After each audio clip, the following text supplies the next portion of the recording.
Yeah. I hope me and Clay are both like, how much of a disclaimer are we getting on this? Yeah, No, it was. After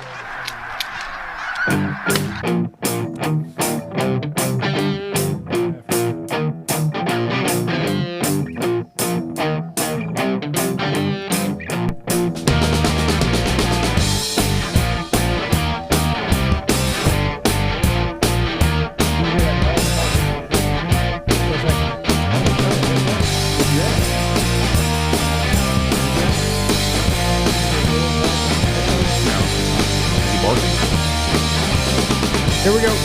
3, 2, 1. Boom! And welcome to the Big Honker Podcast 1000th episode, brought to you by Stanfield Hunting Outfitters. And thinking about my dad, Ron Stanfield. He'd have been proud of here. And if he's still alive, he might have been the 1000th guest, but we had to go outside of the family. Yeah, you know. I guess I'm done now. You're done now? 1,000 episodes, right off into the sunset. We got a lot more than 1,000, though. Just 1,000 regular episodes. I guess. Our 1000th guest, we had to go over a whole list of people. And we've had lots of people on here. A lot of really, really good people. A couple of them kind of boring. A couple of them kind of nerds. I'm not boring. Nope. Or nerd. Nor nerd. Well, I got potential. The guest we've had on the most, other than me and Andy, is the Coyote Man, Clay Reid. And Clay is in studio again as usual. You know why, don't you? That you're in studio? Yeah, I'm the most popular because I have the biggest dick. Is that what it is? Guaranteed. Those Guaranteed. those gay guys. Gay guys. They told you. They love me. They love you, the they gay were guys. big fans, 3 of them. Had to give them my autograph. I missed this story. Oh, you missed that story? Well, I went to P2 here a while back and get over there to meet some guys, some fans, you know, by God. Yeah. And anyway, I'm sitting there at a table talking to Wade Knight, and we're sitting there, and all of a sudden, Wade's gonna appreciate this. Yeah. And this one of them good-looking girls come over and says, "Hey, what's your name?" I said, "My name's Clay Reid, by God." And I thought, well, she thought he was old Clay is hot. Well, I was wrong. She goes, "Well, there's a table over there, and they were asking, they're big fans of yours." And I said, "Oh, yeah." And I said, "Well, I'll go check them out." And I go over there, and hell, it was 3 homos that was fag guys, and they're real nice. They said, "Oh, we listen to every episode. You're the greatest guy. You're so funny." No shit. Oh, they didn't give 2 shits. So I Loved said, "Well, it. I appreciate it, man." By God. So, They did say you're looking out really good since you've been working out, Andy. well, They didn't talk about me. that's what they told me. He said, "Oh man, All you're jacked jacked. up? You look so much better in person." You do. You're all buff and all sorts of stuff. Damn right. And you don't need Viagra, right? Oh yeah. Oh yeah. Oh, you need it now? I'll tell you a little story about that right here. Right. I have learned the full evolution of man. Yeah. All right. When you was 20 years old, the first thing you asked a girl before you fucked her was, "Are you on the pill?" Yeah. Well, now the 50, 60-year-old women, the first thing they ask a man Are is, you on the pill? Come around. Yeah, because even some of the younger girls, they have figured out that even the young guys start taking some of that hard dick shit. They go, "Man, their hard ons, they were like, you cut diamonds with that bullshit, man." So there's and they get a little dog knot on the end of it, you know. Dog knot. So oh yeah, but you know. I remember, you know, I was on here that one time. I was telling you about going and getting tested for the low T and all that. Well, I hadn't been in a long time, so I had to go. And I took that nut rub, you know, testosterone on the nuts. So last time I get over there, they said, "Hell, you know, I hadn't even done it in like 2 years." And said, "Well, you need your testosterone's low again." As usual, I'm damn near 60 years old. So anyway, he said, "Well, you want to do some of the lotion or whatever?" And I said, "I ain't taking that nut up." Hell, half the time I forgot to take it. I said, "Give me the shots." I said, "I hear the shots the way to go. You know, we can get." So she said, "Okay, you don't have no problems?" No, fuck no. Hell, needle ain't gonna bother me. So anyway, I started. So I get home. Well, I'm not a guy that reads any directions on a pill or any kind of directions at all. You know, I just. You know, I go by a jungle gym. We just put together. We don't look at the gym. Well, The mystery's how it turns out. sometimes you need to because I get this box of these little vials, you know, and it says there, and I just happen to glance on there, you know, or I, you know, it's just one little bottle. So I get my little syringe out that first day on Mondays and Fridays. I'd give myself a shot right here in the belly. Boy, and I pull that sumbitch in there and I give it out there, and I give me another. Well, I go about, God dang, about 4 or 5 treatments into this son of a bitch. And I mean, I'm walking around with a fucking heart on. I'm like a 15-year-old fucking kid, you know. I'm humping the fucking air. And I screwed my wife one time 5 times on a Sunday. And she told me, she says, listen, you need to start fucking acting your age. This is bullshit. I said, bullshit, this is awesome, man. And boy, I was, goddamn, my muscles are coming back. I was going after, but goddamn, that hard on now was fucking giving me, I was having to fuck. I mean, we was fucking all the time, every day. And then finally I go to look on the goddamn box, and it says 0.04 milligrams or whatever. Well, fuck, I was taking the whole fucking bottle. You know, I would be taking 0.04. And I said, so I called my doctor. I said, hey, Kimberly. I said, what the fucking deal here? Is I got a problem. He said, I was taking, you taking the whole bottle? Oh, no, you don't want to take the whole fucking bottle. I said, well, now you tell me I'm goddamn a month and a half into this son of a bitch. I said, I got a fucking hard on walking around humping that fucking air, cutting diamonds with my Peter. And I said, she goes, well, you need to lay off for a couple of weeks or something like that. And I said, you might die of a heart attack. I said, goddamn. I said, but I'm hard now, goddamn. Now I know why them guys take that shit. So was Kelly disappointed when you got off of it, or happy? No. I still take it, but I just. Well, you're not taking as much as you were, though. Oh, yeah. When did you get back on it? Oh, shit, about probably 3 months ago. 3, 4 months ago. Hell, I don't know. I can tell you look all fucking break down. Yeah. Well, of course, you know, I work out first thing in the morning. I say I work out. I get up and do 100 push-ups. And I do my curls and, you know, just shit and I walk. And I mean, I exercise. And, but I did all that before. But I couldn't tell the muscle. I mean, I'm fucking hard now. Yeah. And but the bad part is fucking gained weight. God damn, I blowed up to. I didn't want to look because I gained like fucking 15 pounds, but I'm still wearing the same pants size. Yeah, I had muscle, but I want to lose fucking weight. God damn it! So hell, I ain't took it in about a month. But so you need to do this, Jeff. It'll help your jiu-jitsu game. I got to go to the doctor next week anyways and get a physical. Get your blood test done. I guarantee you're low just because of your age. You. Oh yeah, I mean, you'll be amazed at how low it is. Oh yeah, you were down to like a 12. You got up to like a 12-year-old testosterone level, taking the whole vial. Yeah, somebody asked how much it was because I talked to another buddy that I was hunting with, and he was doing the same thing, and he said, "God damn, mine was down to 1 something," and I said, "I don't even know what's low," but she said, "Your tank is empty." Oh, really? Your tank is empty. So I don't know. How's your energy levels taking it? Yeah, listen to him. He's like fucking crackhead right now. He's on fire. Tons of energy. Yeah, it's fucking. Which you don't sleep much anyway. No. Well, actually, I sleep more now. Yeah, that I done it. Yeah, because you know, usually I'm a 2 or 3 hour night guy. I'm shit now. I'm sleeping like 4 hours. I don't ever sleep 4 hours. You go to bed about 11 and wake up about 3, right? Well, or 4? It all depends. Like last night, I got up at 12:30, and I went to bed probably about 9. When I called you one morning about 4:30 in the morning, and you answered the phone like you'd been up all day long. And I can't remember what I called you for, but I knew that you'd be up because you're up all the time early. Yeah. You're the first one at breakfast every morning. I guess you opened the restaurant up. Oh, yeah. Yeah, I'll make the coffee. And I do like 3 tours at 3 different cafes. Yeah, from 4:30 to 6. I go to Myers. From 6 to 7, I'll go to Lucky's. And then from 7 to 8, I'll go to RT's. Does anybody else make that same circle besides you? No. You're the only one. I want to gather up all the information. I don't want I need the information. You want it verified. You got your story. Right. You want to hear it from another place before you start telling it. So you know everything that's going on in Archer City and Holiday, basically. No, because I refuse. You know, there's only 4 things I like talking about, and that's hunting, fishing, fucking, and fighting. Mm-hmm. Other than that, you know, football. No, I don't even like talking football. You know why I don't like talking football? It's because no matter what, we ain't going to talk about football. We're going to talk about that sorry fucking coach. That's the dumbest motherfucker I ever seen. Or I can't believe that kid shouldn't even be playing football. Or, you know, it's all the negative part of talking football. So when I don't even like talking about it. That's why I ran the chains up there for 25 years. So you didn't have to listen to everybody talk. I could watch a football game. Yeah, but so some people I do. But. So you don't know about everything going on in Holiday every day? No. Archer City though. Yeah, well, Holiday. If you go to RT's though, you'd have Holidays. Got the biggest table of knowledge because they'll be hell. One morning there was 18 of us in God there. dang. Yeah, we got that one big long table and we're overflowing. But there's always going to be.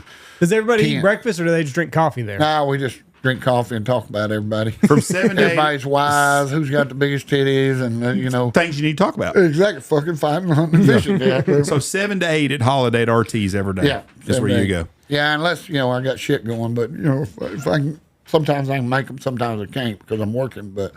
But usually I try to make. How many actual Holiday people are living Holiday? Because Holiday's not a big town, but it just fucking goes everywhere. The same amount as there ain't very many Archer City people that live or go to Archer It's all City. country. It's all Wichita Falls people that have moved out in the country. Yeah, we're both bedroom communities, so there's like up there at the school, shit, I don't even know who, that was the good thing about coaching Pee Wee football and Pee Wee sports all them years is I kept up with the kids, and I meet the parents through coaching all their kids. Well, now that I hadn't been coaching for the last several years, I don't know anybody. I'm that way at Knox City because when the boys grew up, when Andy was in school, I coached all them in youth sports, and then Zach and then Payne. So I was all them boys. I was around all those kids forever. So I knew everybody in town. Now there's been a lapse where I don't know anybody hardly. And now with Reese playing, I'm starting to know all the kids. Exactly. But it's funny. It's all the people my age as our grandkids are playing against each other. So it's a different deal. But I don't know the same. I'm like you. You lose. It's not you lose interest. You just don't have that connection no more. Yeah. And I lose interest. I'm gonna tell you, that's like me and my wife. My dad, he's no hardcore guy. He was not that grandpa that come to all your sports. Now, if it was something big, he would be there. He went to the state games at Lindy. He'll do that occasionally over there. And I cussed his ass because, I don't have, he's the only grandpa that any of my kids got. Right. Well, except for my two oldest. But my other three, all their grandmas and grandpas are dead except for my dad. And he didn't come to shit. He didn't go to nothing, man. And I was like, that sorry son of a bitch. I cannot believe he didn't go to this and didn't go to that. And then next thing you know, guess what? I am my dad. Because I got 100 of them fuckers. And if I go to one, if I go to this one, I got to go to this one. And then I got to go to this one. And I got to go to this one. And if I don't go to them, then they're pissed. Everybody, I can't believe he went there. Their game didn't come to our game. Blah, blah, blah, blah. Now, my wife, she's that girl. She'll try to make every son of a bitch she can. And it ain't possible when you got that many goddamn kids. And me, I'm just non-discriminative. I don't I'm not going to come to any Now, of when them. they get old enough to where they, you got a 7-year-old out there trying to play volleyball. Yeah. You know how it is. Yeah. It's like watching paint dry. As my grandkids have gotten older, sports have become more Oh, yeah. more enjoyable. That's what I say. When they get older and they can walk and chew gum, then I'll. The most miserable thing to go watch is kid pitch the first year and T-ball. Yeah. It's absolutely terrible. It's a terrible sport. We all had the a way. fucking T-ball tournament to end the season, and it's double elimination. Started like 8 o'clock in the morning. But y'all coach pitched that too, didn't you? Yeah. So it was coach either way. Uh-huh. Started at 8 in the morning. It's double elimination. We lose the first game. It's on a Saturday during turkey season. You think you're gonna be done fast? And I'm like, we'll lose the next game. I'll be turkey hunting this afternoon. We win every fucking game, and we go all the way to the championship. Yeah, you're preaching to the choir. Yeah, you were there. Oh, yeah, you Oh, were yeah, there. yeah, You and Mitch were there. Well, I've been there 1,000 times. Yeah. What the worst one is, we were playing in Burke Burnett, and this was when I think Lindy was a baby, and Dawson was playing, and we had a 5-game guarantee. 5-game guarantee. Well, we're getting our ass kicked. We had some kids that were missing. We got our ass kicked. We got this last game. It's 108 degrees. The bank across the road's 108 degrees. And these kids are hot. I'm hot. Kelly's out there in the minivan with Lindy, trying to cool off. And I thought, man, I'm over this shit. Yeah. And so I asked the kids, I said, hey, kids, I tell you what, I'm going to give you a choice. Now, we can play this game. We can play this game. It don't mean nothing. We don't win no prize. We don't get nothing like that. Or we can go to the pool. I'll buy everybody the pool and all that. And guess what? They want to play ball. Oh, no, let's play ball, coach. Goddamn, I sit out there. I think 3 different kids vapor locked and died on me. Yeah, it was. But yeah, them kids will screw you every damn time. But It was all fucking day. I was like, oh, we're going to lose. We'll be all right. And then we just kept winning. Came from behind to win a game one time. Got the bats going and came from behind. I was like, oh, my God. Here we go. Here we go. You coached, your daughter played on a successful travel team, and you played softball everywhere. We done a lot of that this year because Dylan's getting older, so we go to a lot more softball games. You know what I've realized about those games? You know which team wins the most? The ones that smoke the most lesbian moms. You find a team that's got a couple of bulldogs in the deal, those girls are going to be good every time. So I've looked at like Dylan's mom, her mom, and all the ladies there. I'm like, listen, you girls either got to get with the program. If y'all want to win, y'all either gonna have to get some lesbian friends. You girls gonna have to switch. Y'all gonna have to switch teams. Well, that's a good thing about that team we coached. We must have had the lipstick lesbians because we had some good looking bitches on our team. Yeah. We had a good time. That was the one good thing about. Like that team that I coached with Lindy and them, hell, there was a bunch of buddies and all that. We had a good time. That was the only time that Clay got out of town. And really, I don't know if you saw me trying to do that gainer on the pool. It was on my Facebook deal, which I did that gainer 1,000 times. That was like the 1,001th time. And by the time I got that, I was about a case of beer deep in on that deal. And that's when because we wouldn't drink until the kids went to bed. Right. Well, we thought they all went to bed. Well, then I'm out there, I'm a loaded, drunk son of a gun, and then all of a sudden here comes a girl. Come on, Coach. They called me Cheeseburger. Come on, Cheeseburger, do it again. Do it. Yeah, they called me Cheeseburger because ever since when I first started coaching with that bunch, it was right before Haley's wedding. And I done made my vow I was going to lose 30 pounds because I wasn't going to take no fat boy wedding pictures, you know. So I was starving myself to death. And every day I'd come up there to the game. I said, anybody bring me a cheeseburger? Come on, man, you got to have a cheeseburger. And so they started calling me Cheeseburger on that. And at the end of the year, they bought me the biggest goddamn cheeseburger the money could buy. But yeah, all them girls showed up at that deal and made me do that deal. And it didn't work out good, as you could see from the video. I wiped out. Now, I had a request at St. Louis this weekend. I was at Squad Fest, and a guy asked me to ask you this, if you would tell, and I know it's an old one, Andy don't like doing old stuff, the 911 rape call story. You know, I got to thinking about that the other day.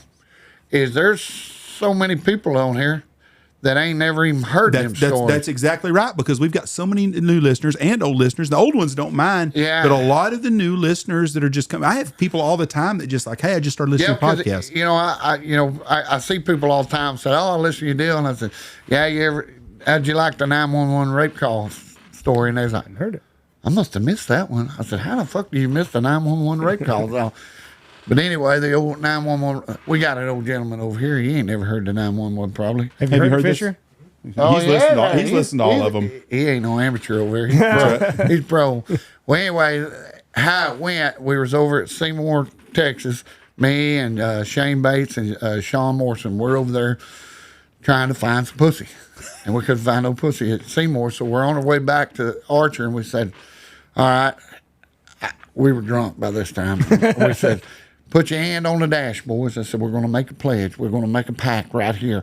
When we pull into Archer City, big, fat, tall, or small, whatever we find, we're going to fuck them. And because we struck out, we didn't have that pack in Seymour. There was plenty of opportunity, but we were selective. So when we got to Archer City, we was not selected. Well, as soon as we pulled into Archer City, there's a certain car. It's a brown Impala with a black top, and it has 3 girls in it that are so big that the back bumper is skipping off the deal every time it went through a dip. And it's some big, large women. So, and they wasn't very pretty either. But they were within the realm. 8 to 80, buying crippled crazy. Anything in between there, we had to take cut of.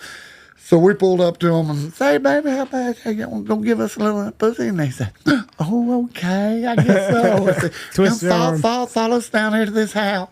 So this is the middle of the day, and we ain't no way we're going to let nobody see us with these some bitches, because we got to live in this town. So we go down there and we go east of town. I better shut my mouth. I can't be telling exactly where. So we go in and we park in the back behind their house. I got a surprise for you real quick. One of the girls that was on that call is in here, and she's going to come in here and wants to talk to you. I see them all the time. I see them all the time. Yeah. As a matter of fact, 2 of them had the stomach surgery, and they're not big and fat like they were. See, I probably inspired them. Right. I was doing. You think they've heard this story on here? Yeah. So anyway, we park back here in the back behind the house, so nobody can see her pickup in there. So we go in there. Well, I mean, as soon as we walk in the door, we're butt ass naked. I mean, we're stripping down because we didn't need some pussy. And we didn't even have the tea shop back then. We were just all natural. And so anyway, we go in there, we strip down. Well, there's this little twin bed, the room we go into. Not one of these girls could fit on that fucking bed. So Sean has the one girl bent over on the backside, and then Shane has the other one bent over on the side, crossover, and there ain't no room for my girl, so I'm over in the corner up next to the window getting a blowjob. So I'm up there getting this blowjob, and but it had a very, very sobering effect to me because I'm standing up getting this blowjob, and I've got the visual of watching Sean and Shane. Sean's old lady, the girl he's with, she got ass about this big. She's pretty goddamn big. Well, Sean's got his eyes closed, and he's doing her from behind, and he's got his eyes closed thinking, Pamela Lee, just think Pamela Lee back here. Well, then Shane's got his over here to the other side. She is not that big. She is this big. And I mean, this son bitch. And he was slapping her on the ass. And when he would slap her on the ass, it looked like one of them old water beds we used to have. Just make the wave and whip. And she's got her old hands crossed. She don't even know Shane's on the back side of something. But she's doing her diligence, And so Shane, he's whooping that ass. He's a pound that pound. And then he'd slap old Sean and say, Sean, watch me, Sean. Sean said, shut up, I'm concentrating. Gotta shut up, I'm concentrating. So he's whooping that ass, and I don't think nothing of it, but I am to the point where I'm not fucking my girl because the alcohol's starting to wear off on me after looking. It had a sobering effect watching what's going on over here. I should have had my eyes closed thinking Pamela Lee. But anyway, I'm sitting there getting that blowjob. Next thing you know, I look out the window, and I can see this little head jumping up. Bloop, bloop, bloop. Outside the window, I look at her, there's some little kid. I guess he's wanting to watch some fucking action, You know how we was when we took advantage of it, too. He's jumping up, and I'm got a hold of that little head. And, well, then all of a sudden the kid was gone, and we're doing our thing, and all of a sudden the phone rings. Well, the girl that's giving me a blowjob, she runs in there in the other room, and all of a sudden she comes running back in a panic. Get your clothes on, get your clothes on, get your clothes on. We gotta go. And I said, what the fuck? Well, that little kid out there out the door was the little brother of the girl that's getting her ass whooped. And he sees fucking Shane whooping that ass, and he goes in there, calls 911, telling him they're raping his sister. And so we like, oh, fuck, we got to go. The cops are on the way. So we grab up all of her shit, and we ain't even got time to get dressed. We just grab our clothes and head out that fucking back door. And when we busted out that screen door going out to our pickup, all of a sudden, Melvin Brown, who was the police, he was the sheriff then. He'd been sneaking around, and he comes around the corner, and he sees us, and we run out there naked. He grabs his gun, points at us, he goes, boys, I got a 911 rape call, and this don't look good. I said, Melvin, I got her shit. We ain't raping nobody. I can promise you that. And all of a sudden, them 3 buffaloes come running out of that motherfucking hell. It was sheets covering her chest. It's okay. It's my little one. Oh, Melvin put his head down. Y'all get the hell out of here, goddamn. Yeah. He was telling that story at the cafe 2 weeks before he died. Really? Oh, he loved it. Y'all get the hell out of here. I got a 911 rape call. It don't look good.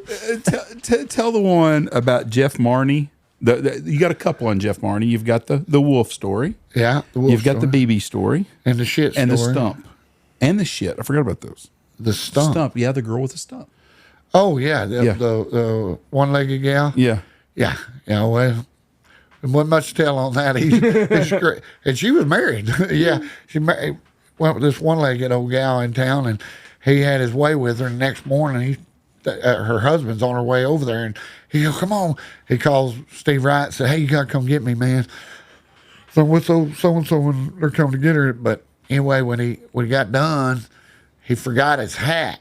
he left his hat over there, and later on they're driving through town, and her husband's wearing his hat. Oh, he goes, "You want to stop and get it?" No, but he said that some bitch was.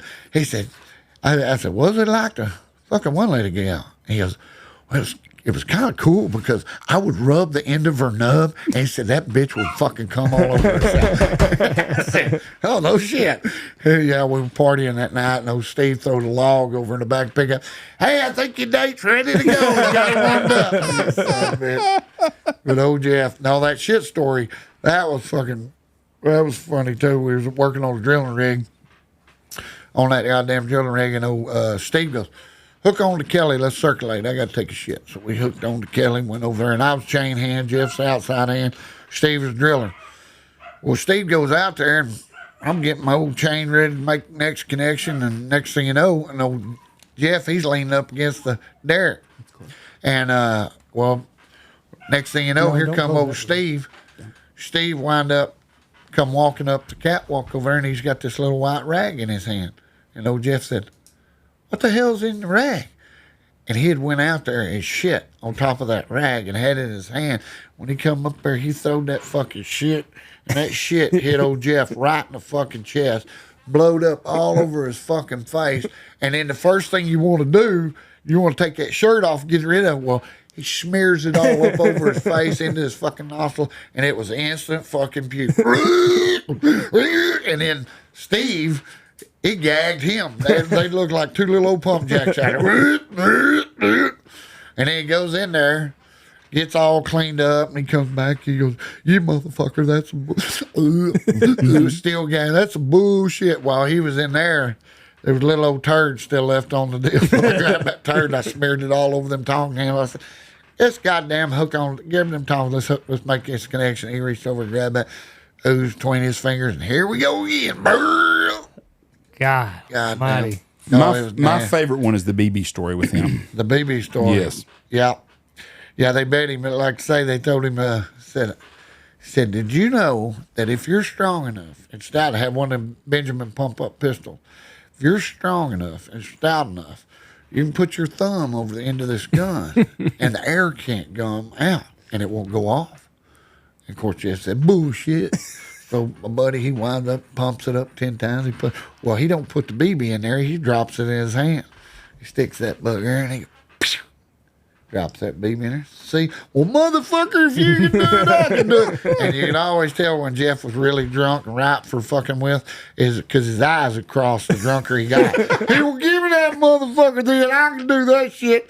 So he puts that BB in that sumbitch, and of course we knew it was fixing to fucking happen. And there were 30 people at this fucking party, and he goes under and he goes, "Wow!" That sumbitch, and he went doing the chicken dance around that fucking, blood everywhere, because every time that sumbitch his heart would beat, that fucking blood squirting out of that goddamn thumb, had it scattered all over everybody. And he carried that goddamn BB in his thumb all the way up until he went to work for Hardcore, and he had to get it cut out because it was a conductor of electricity. Yeah. Kelly, old Jeff, he's a wild man. He wasn't no quitter either. That sumbitch got like 3 WIs in a week. Yeah. Motherfucker, he got a DWI in Steveville. Go down there and get him out of there. He comes in Archer, gets DWI, and then, like I say, he already got 2. And then he said, "Hey, man, you want to go with me to Vernon?" He drunk and fuck. He had a red and black Ford Ranger. He goes, "You want to go to Vernon? I'm going to go get some pussy." "You ain't going nowhere, motherfucker. You drunk son of a bitch. You better stay here. You're going to get another DWI. "Nah, they ain't getting me. Nah, they ain't getting me." Well, sure enough, he pulled in the city limit of Vernon, got another DWI. And they did frown on it. Yeah, they threw him in jail for a while. Yeah. So y'all had a trooper in Archer City, Stevens. Kenneth Stevens, yep. Is he still alive? Nope. He died a few years back, yep. He was a hard ass. He was a hard ass, but he was always good to me. Kenneth was good as you would treat him because I never lied to him. He had me 3 times that he could have got me for a DWI, and all 3 times the first time he got me, we were coming back from, me and the practice wife were coming from the Red River Rodeo. And there at Thruway Road comes into 79. This is how drunk I was. He's parked at the stop sign to come into 79, and I go around him and run the stop sign while he's parked right fucking there. And he's laughing. He goes, "You can't be serious." He pulls me over and he goes, "Did you not see me there?" "Where was you?" He said, "I was at the." I said, "I'm sorry, man." He goes, "How much you had to drink?" I said, "Too much to be operating this vehicle, I can guarantee you that." He goes, "Well, how about her?" She was pregnant at the time. He said, "She ain't had nothing to drink. Well, let her drive the way on." I said, "Appreciate it." And then 2 other times, he pulled me over, which he had me drunk and he didn't get me off, but he pulled me over for one time because when I lived in my tent outside town, Archer, I had this old piece of shit Ford pickup we called a Brown Hornet, and Brown Hornet wouldn't go 55, so you couldn't get me for speeding. But he pulled me over because I didn't have no insurance, no inspection sticker, no nothing on this pickup. It was not legal to drive, and he wrote me $800 worth of tickets. Well, that was on a Thursday. On Monday morning, I showed up and said, "Hey, I want to set these tickets out. I ain't got no money." They said, "Okay, we'll keep it." They kept me 11 days.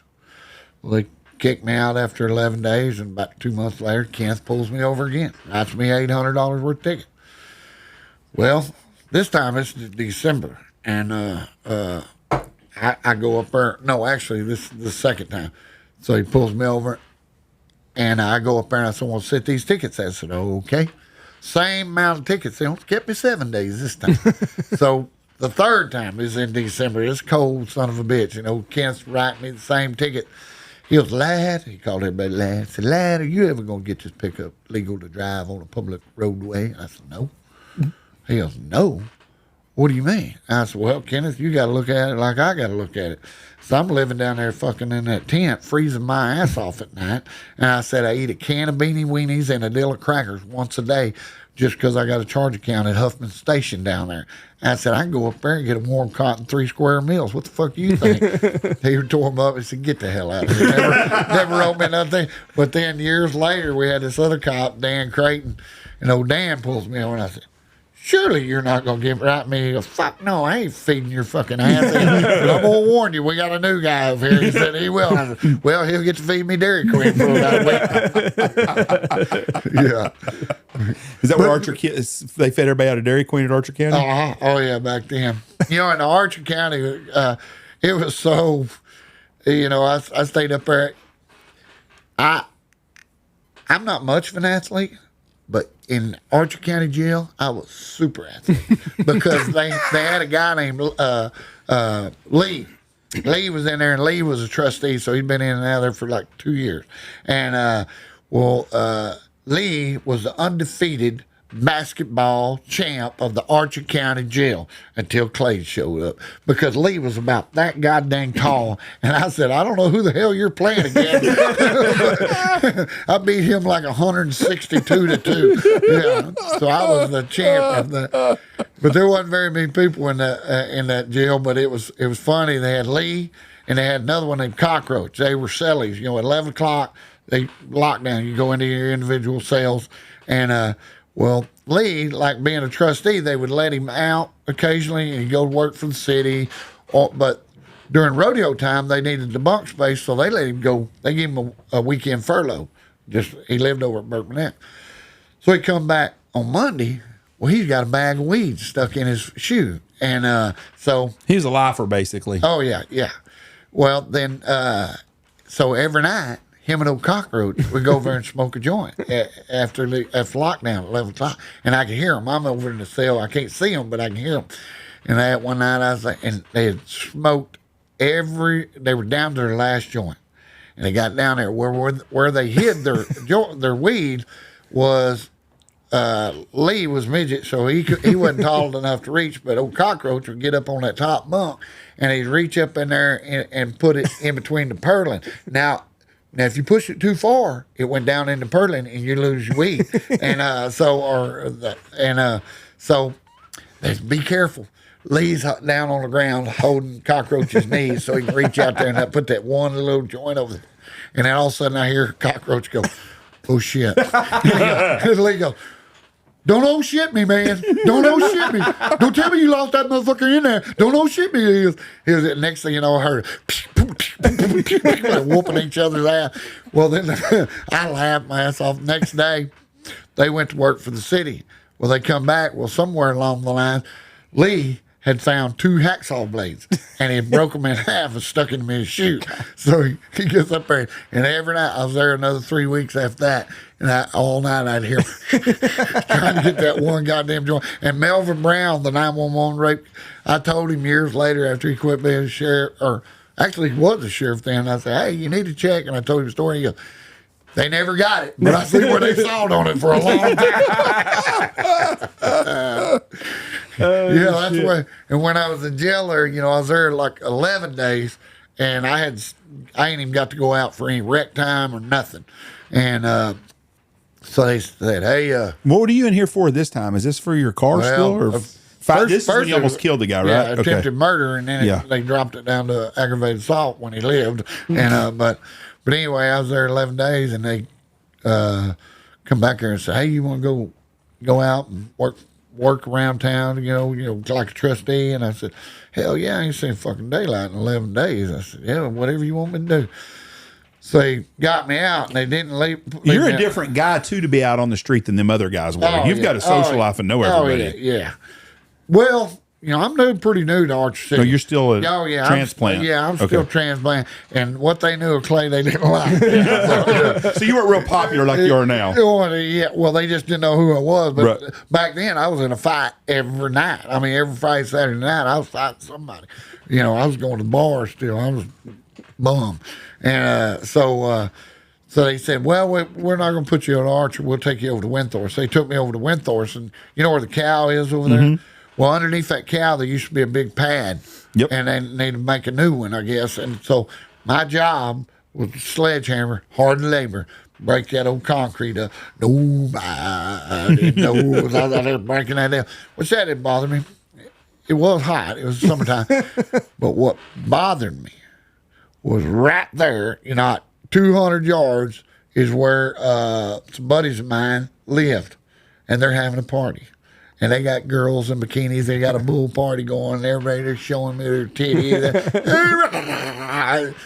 Okay, you sons of bitches. They asked me the next day, hey, you want to go out again? Nope, I'm going to sit in this motherfucking place solitary all goddamn day. That was cruel and unusual punishment. There's only 2 people I know has been in Archer County. I know more probably, but you and Frankie Goff. Frankie Goff, yeah, he was professional too. Yeah, well, Frankie went over there, and they wanted him to work. He was outside sitting under a tree. An old guard kicked him, or deputy or something kicked him and said, hey, you get to work. And Frankie goes, listen, I don't work when I'm not in jail, and I'll be damned if I'm going to work while I'm in jail. Oh, Frankie. He was a good dude. He's been dead a long time. Good guy. So, how's your ass healed up? It ain't. It hadn't? I mean, the pain's gone all, but I'm still Kardashian on the left and Hatchet ass on the right. Yeah. Yeah. Kelly likes looking at me coming from the left. Ooh, damn, what an asshole. I got that big hematoma on that son of a bitch. It's just scar tissue. I don't think it'll ever get better. Because it was at that, that's right, when it tournament, happened. And Jeff asked if you wanted to sit down. And you're like, fuck, I can't. Yeah. No, that's fucking it. And now it bothers me when I'm driving. It's kind of like wearing a billfold under your deal. You're off center, so it'll probably wind up fucking with my back. Yeah, but you just fell off the feed truck? I was on top of that flatbed truck, which I got a feeder on top of it. The red one that you love so much? The maroon one. Yeah, that you posted Dodge, how much you loved it yesterday. The one and only Dodge. Yes. There'll never be another one in my possession. And so I'm up on top of the flatbed of that, putting the cake in there. I go finish put the cake in, and I pull my lid shut. Well, on that lid, there's a little bungee strap. You pull it tight to keep your lid on. Well, I pulled it tight, and it come off on the other side. So I'm pulling on it, and when it popped loose, I just went back violently fast. And, well, there's a big 4-inch pipe, the leg of that overhead bin, slapped my head up against it, and it come down, and there's like a piece of just metal, it's tubing that's got the end of it mashed down, so it's in there, sharp metal, and that wide, and just bludgeoned my ass, just Just You're lucky it wasn't right in your asshole. Could have killed you. it was that far Yeah. from getting in my it would have crippled me for life. I guarantee you, it'd have fucked me up. Because I have done some bad wrecks in my lifetime between horse wreck, fist fight, car wrecks, whatever. Ain't none of them as painful. Really? And that poor black bull that was sitting there, because when it done it, because it was fast. Bam, bam, bam. Yeah, because I hit this, landed on that, and then come off and hit the flatbed. And then hit the ground, and I jumped up immediately, and my asshole was sucked into my pee hole. And I was like, and I screamed, "You motherfucker!" I'm testifying to Jesus, by God. And that bull said, "I'll catch some cake later, man." He's like, this guy's bad shape. Yeah. God, it hurts real bad. And then, goddamn, my little pussy ass, I don't know. I went, and of course, it whiplashed the hell out of my neck, and, my shoulder, and all that. It was violent, fast. So I don't ever go to the doctor, but I thought, well, I better go check my neck, because I'd already broken my neck once. And, motherfucker charged me $9,000 goddamn dollars. To sew your ass up. Yeah. No, I didn't even do nothing. They just looked Just at for your neck, x-rays just and to look say, at you. yeah, you're fucked up, man. Yeah. If you want a confidence, that's all they did. I was like, I worked with a guy at Huff's in Wichita, and they were delivering furniture, and they were on Southwest Parkway, and they'd pull up, and a guy rode in the back of the truck, was delivering wrought iron furniture. And every time he'd get to a street light, he'd roll the deal up, moon cars behind him, thought it was funny, and roll it down. Well, they heard him scream, and they stopped the next light, and they something had happened, hit a brake, car pulled out and something. Anyways, he fell, and one of them wrought iron chairs went through, and went out through his ass and come out through his stomach. He's laying there with the end of a wrought iron furniture come through his ass and into his stomach. So it's just a little bit, that 2 to 4 inches in your deal could like make old Fowler. What's that Fowler boy? He went around Horseshoe Lake Road. There's a hairpin curve, and he was drunk, and he went right through that son of a gun. And was it Alan? No, I don't think it was Alan. Maybe Ricky. Oh yeah, Ricky was Alan's brother. Yep. Yeah, I went to think it was elementary Rick. with him. But anyway, he went through that goddamn deal, and he hit that chain link or the barbed wire fence, and the T-post broke off, come through, and went all the way through his chest and pinned him to the seat of his pickup and left. Hell, he left the hospital the next day. Jeff's dad knew a guy. He had like a pull-up bar. He was doing pull-ups, and the pull-up bar came off it was one that like goes on a door frame. Came off of that, and he fell, and when he did, a broomstick went up his ass, but it punctured a bunch of organs. He bled out in the fucking basement of his parents' house or whatever. Almighty. Through his asshole, punctured all that stuff, and this guy's lucky it went through him and it didn't hurt nothing, but it went through his ass and out his stomach. God, Can you imagine having to carry a guy into the hospital with a damn wrought iron chair? Yeah. I mean, it's not like you can't pull it out. Yeah. I'm assuming the fire department had to cut it. Kind of amazed me of that. Was that movie 1,000 Ways to Die in the Old West? I can't watch that shit, boy. what was taking a shit You ever watch that show? No, I don't like that. No, what's the one? Final Fantasy. 1,000 Ways to Die in the Old West is a comedy. It's a comedy. Oh no, I have not seen Seth it. MacFarlane. It's the dumbest fucking show ever, but it's funny as shit. Now, if I was ever smoking weed again, that'd be the first fucking show. I mean, because it's almost like Blazing Saddles. Oh, that one girl, she goes there. His girlfriend's a whore. And I said, I'll be down in a minute. And he said, well, they're going to take her to a picnic. And she comes down. And she goes to talk to him. Oh, your breath. Oh, yeah, that comment really gives me some bad breath. And then she goes, okay, all right, we're going to go to picnic. And say, well, now, old man McGillicuddy, he's wanting a piece at 5:30. You think about, is he wanting anal again, or is he wanting, you just got you got to watch that show. It's hilarious. Blazing Saddles is one of the funniest shows ever. Yeah.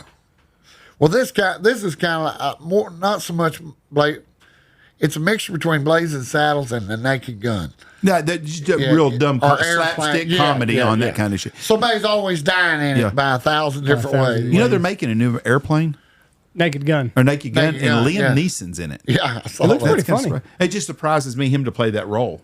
Yeah. Pam Anderson's in it too. She puts on makeup for the role. Well, she's good looking when she got makeup. Have you seen her without makeup lately? Yeah, I did. Ooh. You know, that's what pisses me off. You see them TikToks all the time now where them girls, they show before, it's them before, and then they start their makeup transformation. And you go, there ain't no way that's fucking that bitch. Have you seen the crackheads that do it? This may be what I'm watching. I'll show you. I'll see if I can pull it up. But they have these toothless goddamn gals ain't got no teeth, and it goes into fucking. That's a a girl. You gotta be careful these days. Could be ugly and transform herself, and guys, we just got to be fucking ugly. Just got to deal with it. I'll try to find it on TikTok. Yeah, but no, you're right. Like they won't have any teeth, and their lips are all sunk in, and then they put their teeth in. And you're like, ain't no and fucking then way. fucking old wrinkled ass motherfucker. Matter of fact, they had a competition on TikTok one day where it was like, who do you think had the most the best transformation? And they had these 4, and they go, God damn! And then at the end, you go. I've seen the ladies put on the makeup before, and you're like, well, she ain't very pretty. But Pam Anderson, boy, really does not. No. I always thought she was naturally pretty. I'm starting to wonder how much nature was there. She's naturally old. Yeah, she is naturally old. And my dad used to have a saying: "There's nothing older or uglier than a woman the same age as you." And there's a lot of truth to that. Yeah, exactly. Oh Lord, geez. Yeah, and you see the. Oh, got some Ozzy song. Rest in peace, Ozzy. God damn it. You ever had a blowjob from a gal with no teeth? No. Well, that's not the same girl. Yeah, it is. That's what I'm telling you. You go on some more of her deals, and they show from it start to finish. And there's multiple girls that's just like that. That is crazy. Yeah, it went up there. No way that chick's going to be hot. It is. It is. That's what I'm telling you. They can do magic. That's some of that voodoo shit, god dang it. And just think, all of them been doing it to us for years. And you know what's funny? She can go to the bar and she's going to judge some guy that's not all dolled up. Should be like that movie, I'm Gonna Get You, Sucker. Have you ever seen that movie?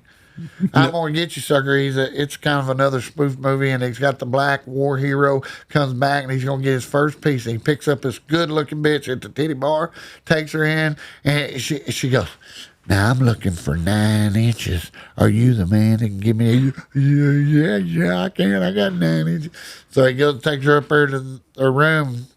He goes, now I may have told a lie. I might not have 9 inches. It might be 6 inches. Oh, that's okay. That's okay. If we're going to be truthful, we're going to be truthful. These really ain't my eyelashes. And she pulls off her eyelashes, and these ain't my teeth. And then she pulls off her leg. God. Don't make me have to hop after you. Did this lady here have the eyes the whole time? She put some contacts in. I don't know. I'm trying to fast forward here. Because her eyes all of a sudden look really pretty, and they weren't before. It's not letting me fast forward. Yeah, I always wondered what a blowjob tastes would taste like. Yeah, that's what you said. Would feel like if you didn't have a goddamn teeth. Now, you said on the last podcast you got on another podcast, you got in trouble for making fun of jiu-jitsu people. Correct? I caught a lot of slack over it. But, because I think it was Dale There Brisbane. she is at the end. Well, she's got to put some teeth in. Yeah. It's like the girl from Fox News. Huh. There you go. Put them teeth in there. Well, that is scary. You got to be careful out there, boys. No, they asked me about jiu-jitsu or something on one of them podcasts. What you said is true, though. Yeah, it is. I said, just because them black belts has got more people's ass whooped than anything in the world. Because you think just because, hey, I'm a 4-time black jiu-jitsu black belt, blah, blah, blah, I can whoop anybody's ass. But anybody can whoop anybody's ass at any time, and it doesn't make a shit if you're a fucking karate expert, MMA expert. Because I have whooped some MMA experts. And when you get knocked out, it's got what was it? Mike Tyson said, everybody's got a plan until you get hit in the mouth. That's right. But I'm not saying that skills help everything. I ain't saying that just because you take jiu-jitsu, you're a pussy. I said, and it helps. But you're either that guy or you're not that guy. Some people just fucking mean. And it doesn't make a shit if he's a guy. That is very true. You get a guy that's just straight, that's just mean. Yeah. And if he has to take up a can of beanie weenies and knock you upside the fucking head or a metal bar or whatever. Now, you take Bernie off the street, I don't give a fuck, how much expertise you show him. If he's a pussy, he's still going to be a pussy, no matter if he knows, I can get you in this, but you got to get to that point. Yeah, I said, tough guys are tough guys and pussies are pussies, no matter how fucking Yeah, because I think there's a lot of truth to that. I mean, you got to have fucking, you got to have heart, I guess is the word. You know, some people know how to stay calm. You know, they don't have tunnel vision when you're fighting. Some people, you get in a fight, they couldn't tell you anything that went on during the fight. You know, but the cool ones, they tell you it's like slow motion. It's kind of like hitting a baseball. You know, some people, that ball looks like it's going like this. Guys like me, that motherfucker's coming 9,000 miles. I can't hit that son of a bitch. But that's the same way. You know, certain people got certain skills. And that's why, like that sheriff tried to hire me as a deputy coming in there. You know, I said, why would you want to take he goes, because you've been in the shit. You've been in a million bar fights. You know how to de-escalate and stay calm in those situations. There's guys that are like that, you know, like Tim King. Tim King up there at Cotton County, tough son of a bitch from back in our day. He made he's been the sheriff up there for 1,000 years, probably the best son of a bitch probably ever was, because you ain't going to phase him. He's going to stay on there, you know, and he's not going to lose his shit over some minor deal. You know, too many of these guys, they go ape shit crazy over a traffic stop, you know, pull out a gun, kill people, you know, because they ain't never been in those crisis situations. That's what I've always said about like these Navy SEALs when they come back from overseas fighting in Iraq and Iran or wherever they're at, Afghanistan, and they get in a bar fight and somebody threatens them. These guys have been shot at and shit. You really think they're threatened by you at a bar? And most of them guys know how to fight too. I'm assuming you can't become a Navy SEAL without being some fighting skills. Yeah. But they do. Andy, you're doing jiu-jitsu and you're doing more and more of it. Do you agree that a lot of times that you think that a guy that can really fight can fight regardless? Now, a guy that can really fight and does jiu-jitsu has got a big advantage. Exactly. A big advantage. Exactly. It will make a badass a really big badass. Yes. And it will help anyone, any skill. If you learn how to box, you learn how to punch, you learn how to knock people out, you learn how to jiu-jitsu, you know how to, when you get a guy down and you can use the body against himself. You know, that's what them jiu-jitsu and shit like that. I mean, somebody's going to poke you in the fucking eye is going to poke you in the eye. They don't give a shit what That's the other thing. You know, you get in close. Sometimes you get in close, like guys like me, I'll chew your fucking nose off. And when you get your nose off, it's amazing how all the skills left you. And you're, oh, motherfucking chew my eye. You got your titty bit, right? Titty. Stanley Britt. Stanley Britt taught me the art of mouth soothe. Mouth soothe fucking fuck you up. Mouth soothe. Tell Andy the story here. Yeah, there's some bitch. I got a buddy of mine, Stanley Britt, when he was growing up. He's a little bitty guy, and he looked just like that guy on Mad Max, the Thunderdome back in the day, where they threw the boomerang and it come back to him. The kid lived in a hole. Stanley looked just like it, some bitch. But anyway, we're wrestling around. And we're like freshman, sophomore, or something like that, and we're fucking around. And I had these pair of nunchucks. And I wound up pinching him with them deals, the chain part of it, pinched him, and he fucking got mad. And that son of a bitch lashed on my goddamn titty. And I mean, all my jiu-jitsu skills left me too, because the first thing I wanted to do was fucking pull him away off of my titty, but he still had a hold of that. Oh, goddamn. So I had him as close to me as I could. I'm holding the back of that son of a bitch's head like he's breastfeeding my fucking hand. And I'm going, goddamn, Stanley, let go, man. And he's chewing on it and shaking. God damn it. And I mean, right on the fucking areola. And that son of a bitch is tender. And I'm going, Stanley, let go of this motherfucker, please. I mean, tears rolling out of my eyes. And I mean, I'm a tough son of a bitch, but I cried like a little bitch. Please let go of my titty. And he goes, no, you whoop my ass if I let go of that. I said, motherfucker, you let go of my titty. I ain't going to do nothing. Why? He let go of that fucking titty. And I said, ooh, that's a good one. I wrote it down. But it wasn't, I think it wasn't a few months later is when I got in a fight over at Ryder, and I bit a black boy's ear off. He tried to bite my finger off, and I wound up getting to his ear. That was right in the middle of off season. We're playing flag football, and I grabbed his shorts, or grabbed the flag, grabbed his shorts. The short come down. He called me a faggot. I looked at old Coach Don on it. He goes, well, you gonna fight or you gonna fight, boy? we went on. It was a good fight too until I bit that fucking earlobe off, and that's when. Oh, okay, fight's over. Fight's over. Pretty good. They bleed a lot too. Oh yeah. So did my fucking finger. Why did you try to bite your finger? You just had it there, and I had that him in was a there? headlock, Oh. reached around, I had that headlock, and I was whop. It was my left hand. Yeah, I had him like this, and I was whop. And some bitch bit my finger, and I let go of that fucking headlock. I had to grab him by the fucking ear. Yeah. You gotta be a tough guy, somebody biting on your finger. And I'll tell you, biting stuff, or eye gouging. And you will not, you would think an eyeball would be hard to pop out. I popped out a guy's eyeball one night in Scott Square, right there across from Dunkin' Donuts. Me and the practice wife, Jeff Drake, and this his wife. We pull up at the red light, and all of a sudden we look over there in Scott Square. There's a fight. We jumped out. We wanted to watch the fight. Hell, the girls had to jump up there and drive and go on, get out of the deal. We go over there, and this one guy's whooping this other guy's ass, and I just get down there just going to try to help the one guy. I said, hey, because the guy had him in a headlock. I said, if you'll bite that sumbitch right here, he'll let go of you, and I'm trying to help the guy. And his brother thinks I'm fucking with him, so he fucking clocks me from the side. Well, I chase him around down, I poke him down, and I didn't want to just whoop his ass. I just had him.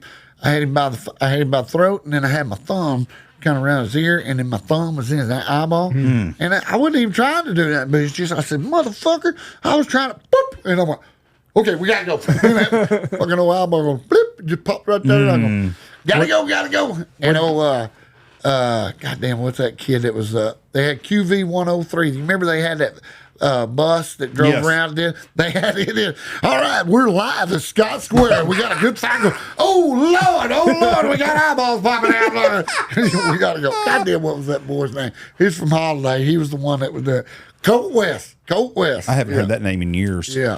What'd they do? Were they able to get it back in? Look, I don't know. I got to fuck out. I didn't know if you heard about it. Some gouch-eyed fuckers right now is like, that's that son of a bitch. I'll be damned. I've been looking for him for years. I know where he is now. Yeah, it freaked me the fuck out. So back to jiu-jitsu. I think that and then maybe it's my age because I'm older, but I just don't know how many guys are like looking for a fight. There's not as many people fight. No. Now they're wanting to shoot you or something. Yeah. It's a great skill. It is no doubt about it. But I think I'm like Clay. Clay got in trouble for this. I think it gives people false hope that I think the average person like me that's going to do jiu-jitsu, I ain't going to be fighting nobody's ass. So I'm going to get hurt. So I'm not going to try to pull out and think I can do jiu-jitsu because I can't. There are some guys in there like Logan that teaches class. He's a black belt. He could fight anywhere in the world. But you don't ever take account for some guy having a knife or poking you in the eyeball or something like that. Or biting your titty. Yes. Now, Logan's fast enough. He can show them the bottom of their feet in about 3 seconds. It's amazing how, I remember when I was like 15 years old, I thought I was a pretty stout old kid. And there was this kid that moved down there, lived over there but in the Elms Apartments, and he's from Minnesota. And he was like a badass wrestler up in Minnesota. And he's like, I could pin you in 30 seconds. You shit, motherfucker. You can't pin me in 30 seconds. I'll bet you I bet you $20. I didn't even have $20, but I knew I had enough confidence in myself. This motherfucker, hell, he had 20 seconds to spare. 10 seconds. That's why I feel. Okay. Yeah, that's why I feel. Every night. It's just crazy. I'm like, God damn, they whip my ass fast. Yeah. Logan told me the other day, he said, this is going to take about 30 seconds, Jeff. Well, he lied. It was about 10. Yeah, exactly. That's why. I'm like, but now, if we'd have been fighting, he'd had hell getting there. Right. Yeah. When there's rules that you got to go by, when there's rules that you go by, it's not even close. kind of like the kid OU, the wide receiver, a couple of years ago in the bathroom in Oklahoma or Norman somewhere. There's a kid that's a wrestler at Northeast Oklahoma A&M or something, Northeast Oklahoma State or whatever it is. And this kid, 2 wide receivers start some shit with him. Well, most wide receivers are not fighters anyways, I don't think. But this kid thought he was a badass. Well, he didn't notice the cauliflowered ears on the guys in there pissing. Yeah. Well, they got their ass whooped by them guys pretty fast. This kid wasn't just a wrestler. He was a wrestler and a fighter. Yeah. So he didn't just pin him down. He beat the piss out of him. Well, you can always tell the tough son of the bitches, the mean, tough son of bitches will be the ones that are trying to get out of fight. Yeah, they don't want to fight. They have nothing to prove. Because, yeah, exactly. They have done it enough. They know that they're scared of themselves, not you. And so they'll try to de-escalate. Now, when you finally push that kind of guy to the point where he's fighting, then your ass is going to get your ass whooped. You're fucked up. What is, though, it's that movie with, who's a kid that's the ugly guy was in Triple X? The Italian kid, it looks like, or whatever he is. Vin Diesel. Vin Diesel. I don't know, is he Italian or something? Half black, whatever he is. Anyways, Vin Diesel's in that movie. Is it Rounders with what's the big tall guy that was married to Jennifer Aniston or dated her? Here's that video, Ben Affleck. Yeah. So this is the wide receiver, and he's picking on this, and I think he even calls him, told him some names.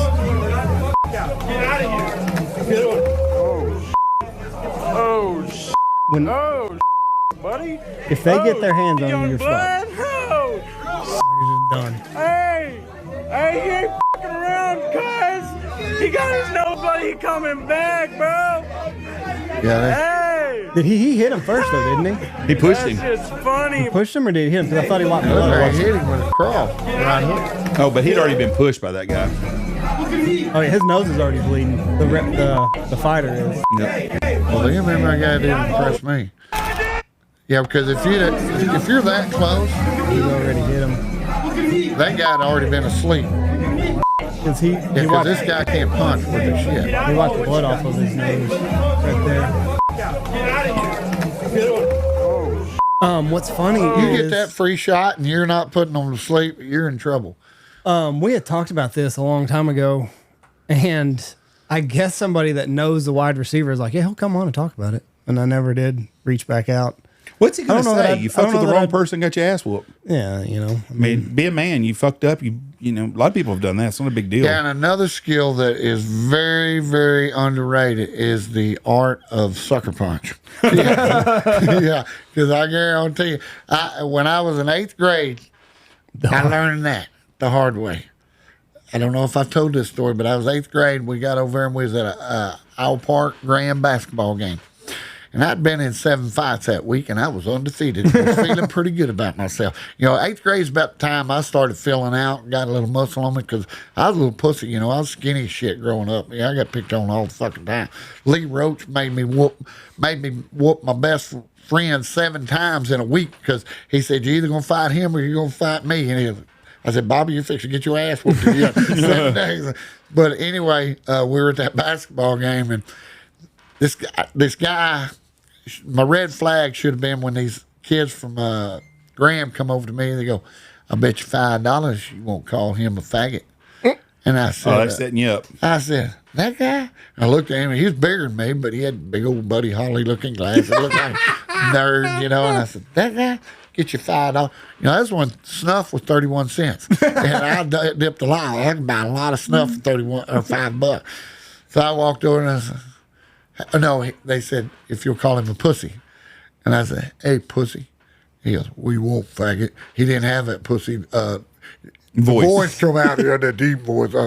We won't, faggot. Well, let's go outside. So we all go outside, and we go around the back, and I got me, and I think David Simon, Glenn Moore, and my little brother. He's got a whole basketball team goes out there. We go out there, and he had them glasses on. He goes, we're squared up, you know, and by God, and he goes, let me take my glasses off. You do what you got to do, man. You do what you got to do. You do you. So he reaches, he takes his glasses off, and he hands them back here. Well, when he come back with it, he hand them here, whop! Hit me right in the fucking nose. And you see my nose? Mm-hmm. You see how it goes over there to that left? It don't go that way over there. It goes that way over there. Because that's where that motherfucker hit it over that side. And when he hit me, I mean, lights went out. I mean, I couldn't see nothing. My nose was broke bad. And the only thing I could do was think quick on my feet. And I said, don't let him hit you again. So I grabbed him by his wrist, and I have got a death grip on both of his wrists. And he's trying to get loose. He goes, let go of my hands. Fuck you. I can't see it. And I'm thinking, if I hold on to this motherfucker's hands long enough, somebody will come break us from the track. He ain't hit me again. And sure enough, old Coach Hendrick coming around, my old Pee Wee football coming around. Hey, boys, break it up, man. And when they separated us, I hugged old Coach Hendrick like you were my long-lost father. I said, oh, thank God, Coach. Thank you very much. He goes, that guy was going to kill me. He goes, God damn, he looked like he done a pretty good job. I said, that was was just one punch. And I swear, and never have I ever been sucker punched since then. So I guarantee you, if you square up with me, you better be ready, because there ain't no line of bullshit with Clay. We walk up, whack, I'll be hitting something. You ain't hitting me with that. I know that trick. I know that trick. It's good. When I was in high school, there was a Fucking hurt. it was after a football game, and like, you know how they do that fellowship deal or whatever. Well, some kids from another town had come and started some shit. I was just a freshman, and some of the kids that were in the senior class, they get into this big outside the church, like they're getting in this big fight Here in Knox City. I guess I remember this. So they had like on the kid from Knox City had on like a baggy, kind of like a jersey, almost baggy shirt, and they're all squared up or whatever. He's like, hold on a second, and he takes his shirt off, and when he does, he grabs it. He has it like by the shoulders, and he like flings it up in the air. Well, that kid he was fighting's like, and just that's it. That's all it was. I'll tell you off air. I don't want to incriminate anybody, but he did. He took that shirt up and he like threw it up in the air, and that dumbass he was fighting was like, well, "That's pretty." You know, my best intro when I go to find somebody, you know, if we're coming in, like I'm walking in, we're fixing to get after it, you know, my best deal is I'll throw my hands just like that. Yeah. Throw my hands like that, you're going to pick your hands up, and I'm going to kick you right in the side. And then I got you. Yeah, I get no matter. My cousin Don, he's the one that pretty much taught me how to box. He'd get me over there, and he could fucking hit me in the nose anytime he wanted. And what he would do, he'd throw that left out there, and I would always paw it with my left, you know, paw it. Boop. Oh, goddamn. Counter punch it, motherfucker. Boop. Keep your hands in there. Keep your hands in. Well, I'm trying, motherfucker. Quit doing it. Yeah. Oh, Don, yeah. Did they have to set your nose, or did you just go back home? No, that's why it's like this. That's why it's like that no still setting today. there. Boy, I bet that hurt like a son of a bitch. Did you have black eye for a long my time? God. My left eye was swole. My left eye completely shut. My right, it's almost like old Ruben Navarre's day. It was bad. Yeah. Ruben Navarre. My dad said, "What the hell happened?" I fell down the stairs at the basketball game. And what's bad is, while we're out there fighting, the damn Graham coach had a heart attack and died in there on the Oh, no floor. shit. Oh, that's Yeah. terrible. Yeah, it was, but it was more terrible for me. I don't know. But how long until your eyesight came, until you can see how both eyes swell shut? No, my right one stayed open. Tony got cold cocked. But it was one of them where it's just barely open. Tony got cold cocked at a Ranger game. Guy fucking beat Tony. Got the shit beat out of him, and he came in the house from Arlington. Him and Chance were down there at the Ranger game. And Tony come in, and his face was swelled up like a basketball, and he was chink eyed. He just barely could see out of both eyes. He was fucked up. But you know, I guess 3 or 4 guys kicking you in the face and hitting you, it don't take long. Oh yeah, he got his beat out oh of yeah. him. And 19.5 bouncers worked me over pretty good. They had their boot on my left side of my face. I was laying on the ground. They had my handcuff laying on the ground, and they had their boot on my face, squishing it like a bug. Ripped all the fucking hide off my goddamn See, right. you know, kids today, there's none of this shit happens no more. Oh. Not Yeah, much. I mean, you know, because somebody shoots or stabs somebody. I mean, you don't hear about no fights like it. I mean, there used to be fights. How many? Well, first of all, the kids today have ruined themselves. They don't have a Kemp Street in their life. No. They don't have any place they go cruising around and shit. No. They all stay at home or on their phones. They Hell, go they to don't even go to the lake. You know, we They don't used to do have nothing. lake parties. Yeah, they don't. Did you see the guy on Hippie Beach that got in trouble the other day? Some guy was at Hippie Beaches at Lake Arrowhead. I hadn't even heard that name. I was reading this the other day on Facebook. Some guy slapped a woman over there, and I guess some guys saw it, and they gave some good old street justice to him. Not only did he get his ass whooped, then he got arrested after that for hitting that woman. Yeah. But I saw it on Facebook. Had a picture of him and all kinds of shit. It's good for them. That's the way right. That is exactly the way it should have been. But you can go to any town on a Friday night, and when I was in high school, anybody that had a license was out making the drag. Well, now gas is too fucking expensive. No kids work anymore. But I showed our Friday night. I showed our kids $3.50. one day, they were all bitching about, this has been 15 years ago, I think, when Haley and them was at school. I said, goddamn, boys, y'all ain't got to do this. I said, y'all know how easy it is to get started? And we got an old gas station that's been closed for 1,000 years right there on the city drag. So I parked my truck up there backwards, you know, with my tailgate looking out, and I sat on that deal. I said, come here and sit right here with me, buddy. And I had a couple of them boys, and in 15, 20 minutes, We had 40 people in that fucking parking lot sitting there bullshitting and having a good time. I said, see, this is what we used to do. Yep, Taco Bell to Hamilton Bryan. Yeah, exactly. Yep. Go up and down Kip Taco Street. burrito. Well, that was even the old Taco days. burrito, yeah. Yeah, the good old days, the putt-putt. But I remember the bad one, which was before even my days, was Halliburton parking lot. That was right when I remember Halliburton parking lot, Yeah, but that was like you said, now it's a parking lot. Now it's Olive Garden and all that, but that's where Halliburton's oil field yard was, where Olive Garden was installed. That whole section. And they'd be in there, and it was bad. You know it's bad with old Clay. I went over there, it was like when I was homeless, living over behind Target, I said, hell, I go over there and hang out with the old guys. They probably got somebody. So I go over there, and immediately the fight breaks down. All right, next thing you know, a knife. Okay, I'm going back to the mall. That's when everybody went to the mall, sit in front of the mall. You know, I thought about you the other day. Me and Michelle went to a softball tournament of Dillon's, and we stayed in Wichita. And we stayed at the Comfort Inn, which is not very comfort, and it's not in. It's one of them places when you get out of the shower, you better be wearing socks because it's sticky all the way to I was not impressed. But anyways, I told Michelle going in that night, I said, this is about where Clay lived at. She goes, what do you mean? I said, well, he lived right behind Target. I said, we're basically right here where Clay was homeless. I stopped and made a video over there behind Target because right where they built a bank right on top where I used to, my home, none of that was over. The only thing that was there was that Colonial Church. Mm-hmm. Yeah. Evangel Temple at the time. I don't even. That's know what it was because yeah. the steeple blew off and that lady died in the tornado there. Yeah, yeah. That was the only thing there. Century City wasn't there. None of all Century City and all that was. That's where they had. It was a field and it growed up and it had lamb's quarter like 10 foot tall, weeds and all that. And we had made tunnels through that stuff. Me and all the rich kids over there, and all the rich kids left all their. Bikes and their BB guns. We had a fort right in the middle. It's like a maze. It was cool shit. And then one day they come out there and they're mowing that shit up. Oh, shit. Mowed all that shit. That was in the middle of town? There wasn't that Century was City. Yeah, that when we were kids, that was not all. Southwest Parkway was not.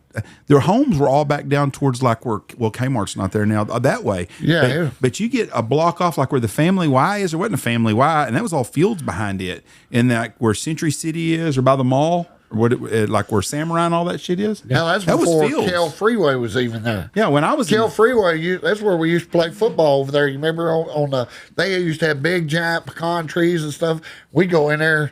There was road and there was a railroad track run down there, and that's where everybody used to play football right there on top of Pinky's Cave. Yep. Yeah, it's all that stuff that's town now wasn't when we were kids. It wasn't that long ago. Where I grew up in Bonnie Homes, across the street from me was a field. So here's my dumb question: how would you get through Wichita Falls if you were driving somewhere and there was no Kell? There was a road. Go through town. There was a service road though. They didn't have the expressway. A road. It wasn't an expressway. Yeah. You know the road you get off on, like to go to United or something. None of them houses were there. That was Kell. Yeah. Well, over there at McNeil and all that. Yeah. That was all pasture, mesquite pasture. Have you been to, where Notre Dame High School was? It's gone now. Walmart, Sam's. Notre Dame had a field right behind it. All them houses. There was, what's that neighborhood called? Fountain Park. Yeah. Fountain Park was there, but there was just a few houses. It wasn't like it is now. The new United Market Street, the one on there wasn't there. There was a field. None of that. All them houses across the way. There was was 3 streets there that went. Academy and all that. That was a mesquite pasture when I was living behind the deal. All that through there was mesquite. Yeah, and we played softball at Tesco Field. There was 2 softball fields right there. Yeah, I knew guys that deer hunted right where Academy is right there. Yeah, yeah, they put corn there. That's where they deer hunted. I didn't know. I just kind of always thought it had the. I didn't realize it was just field. I didn't realize it stopped right there. The Sykes Center Mall was built in 1972, but they didn't close. They didn't open it till like 76 or 77. 76, I think it was. Is when they opened it, and when it was there, because I saw a picture the other day on like Wichita Falls memories or something, and it showed it, and I was thinking, God Almighty, I didn't realize how open it was there, but it was. It was a big open. Wichita Falls was an older town that was all built around the avenues around Old High. Some of that stuff around around like on Southwest Parkway going out towards the football stadium was there, but it was all kind of entwined. Now it's spread out everywhere a lot more than it used to be. And like 1954 from Holiday was a county road with 6 or 7 firemen owned homes over there, and now they got $1 million houses every 100 yards. Yeah, and like over at McNeil and all that, none of them houses was there when I was growing up. Right. Yeah, that was all fresh. You drove down to the lake, and there was little fishing cabins around the lake back when Lake Wichita was open. I just didn't know that it ended like right there. I just thought there was always something in that area. There was a few houses, like where Hardy Gage's house was on Seymour Highway. That was there, but there wasn't a lot of house. I mean, it's Hardy like Gage's, that was way out in the country back then. Yeah, and that's right in the middle of. But it's just crazy how. When we're 60 years old and growing up in a place, in 60 years, it's how much it's gotten spread out. But Wichita Falls' population hasn't went up at all hardly. I know, that's what's weird. You go to Abilene right now, I'm going to tell you right now, you get to south of Abilene, it's growing like crazy. Oh, it's Abilene's so much more progressive than Wichita's own growth. And now Abilene they're building this AI center there. It's the biggest construction project in the United States right now is in Abilene, Texas. And I was told they had 800 electricians working on site right now. There can't be an electrician in Texas right now for 800 of them. I don't know how many there is, but it's a huge project. It's in the billions of dollars. We need to get us some whores. Take them down there. We get rich. I don't know where all the people are staying at that are there, but there's a ton. It's a huge project they're building right now. Speaking of that, I'm going to ask Clay the same question I asked you. Grab one of those headphones and just put it to your ear real quick. I'm going to see if you like this country song. Let's see. See if you like the voice.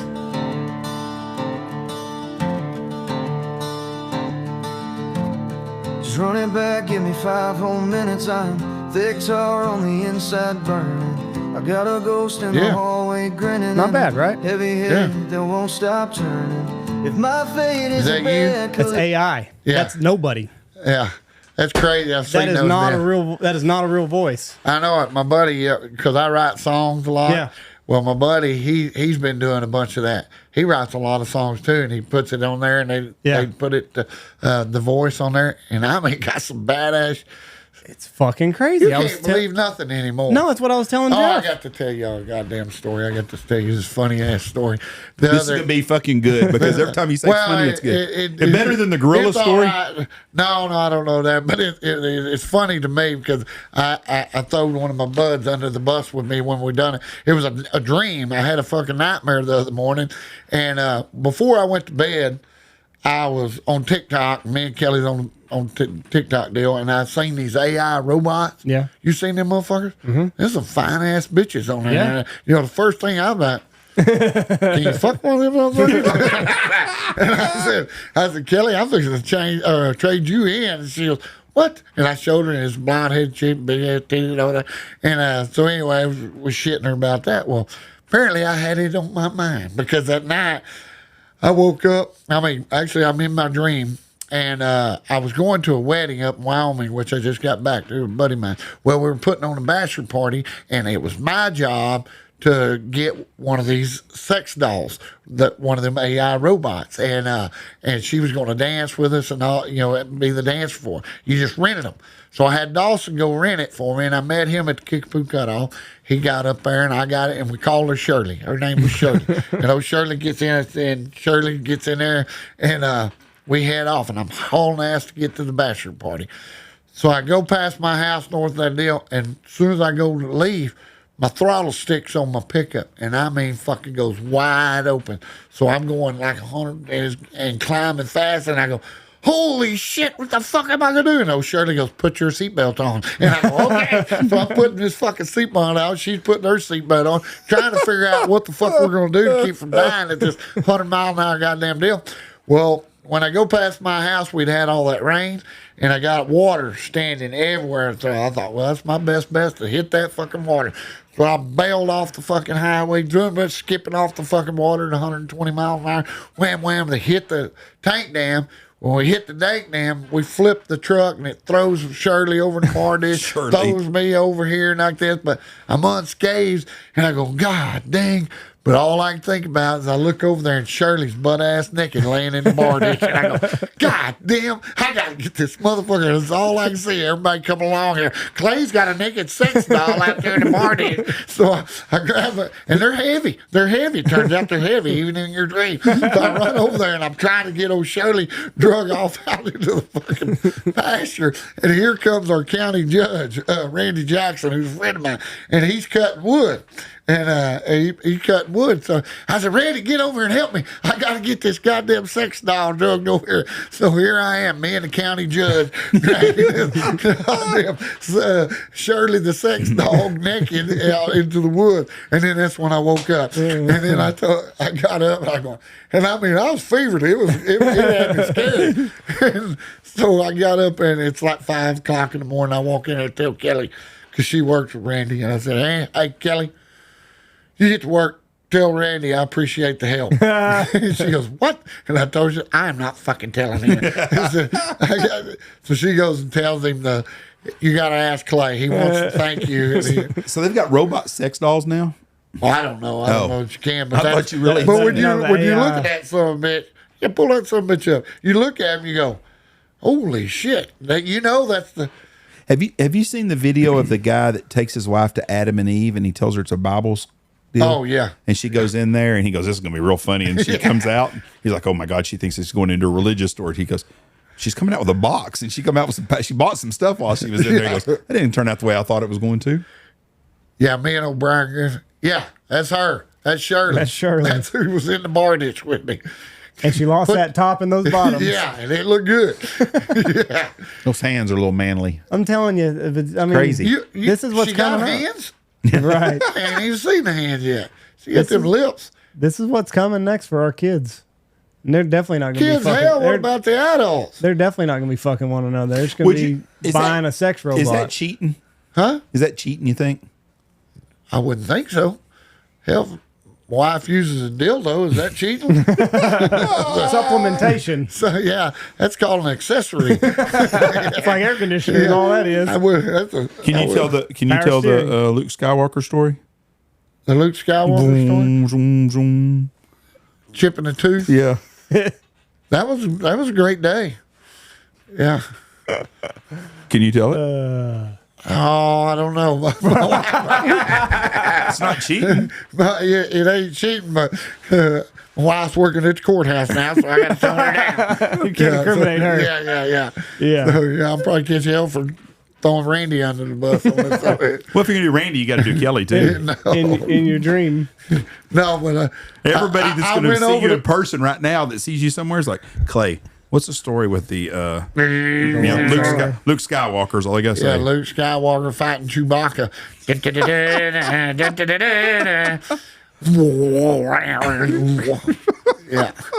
Yeah, but I went over there to Christie's Toy Box one time, and I was going to get something for my wife, blah, blah. It's our anniversary surprise. Yeah. Or get us an accessory, and I don't even remember why I was getting in there, but I was going to get something. But when I went in there, I go in there and I get whatever it was I got, and I had O'Brien Griffin with me, one-eyed Mexican, and he's in there with me. Well, I go up to pay, and I've been working cattle, so I got boots, spurs. I look like fucking John Wayne up there to the goddamn deal, and I'm paying the lady, and I'm looking over it this way. Well, in the meantime, Brian had went and got the biggest, blackest dildo. And it's about this, big, that big, and about that fucking big around.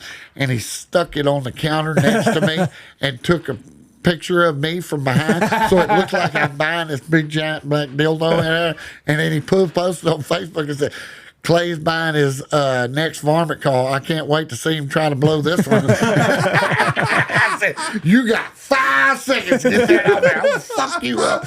And he took it off, but I said, but send me that picture. So I sent it to Kelly. I said, hey, happy anniversary. I got you a new toy. She said, you ain't sticking that motherfucker at me. I didn't do that. When we were going to Puerto Vallarta in February, we might have told you this, but Puerto Vallarta is the gay destination for Mexico. If you are a homosexual, you are going to Puerto Vallarta. We didn't know this, or I didn't at least. Jeff's been before. I never have been to Puerto Vallarta. 10 times, didn't know. He's been a bunch. He's been a bunch. He keeps going back. Repeat offender. Yes. So we get on the plane, and I'm like, there's a lot of homosexuals on here. Well, you're kind of judgy. You can tell. Very soft hands like yours. So we're And going. his farts go.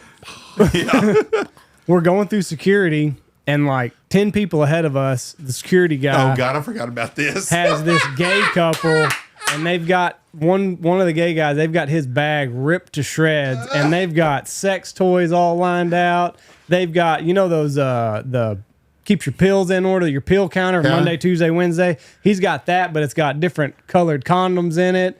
And they are These guys were going to do some big time partying because. And his poor partner was just sitting over there in the back, just like had his head down, just fucking big as shit. You had the but they just flaming kept homosexual and the part-time. The guys working at the airport, they were laughing. This Oh, shit. yeah. They were like, They saw it "Oh, on we're the gonna fuck with scanner. these guys." They saw it on the scanner. They were bored. They hadn't done anything all day. They're like, pull that bag. Bingo, Yeah. showtime. Pull that bag. We're gonna need you to open this. Michelle goes, "They must have had 50 different toys in Well, that that's thing." why everything. if the next trip I go on where me and my wife is, I'm going to take a toy and I'm going to put it in her a suitcase because I seen somebody done that on TikTok, put it in his wife or his mom, put it in his mom's suitcase, and then, hey, you better check her. Yeah, chill. I didn't We were coming back from Cancun one time, and a lady in front of us, they used to go through your bags like before you got on the plane kind of deal, and they made this lady open her bag up, and no guy he picked it up and was like in front of everybody, what's this, and she was embarrassed, and I thought it was funny as but she was embarrassed. But yeah, can you imagine it did to your mother or some shit like that? Oh, fuck. That's an electric ear cleaner. Did you find your fugitive? No, didn't find a few. They did get him. Yeah. Yeah. He Have we had finally- him on since then? No. Oh yeah, we got to talk about that because you You're were a bounty here. hunter. And the next day, I think it was the next day, because me and Tony went to Wichita when it all went down because we called you. Oh, So yeah. so tell Yeah. the story now.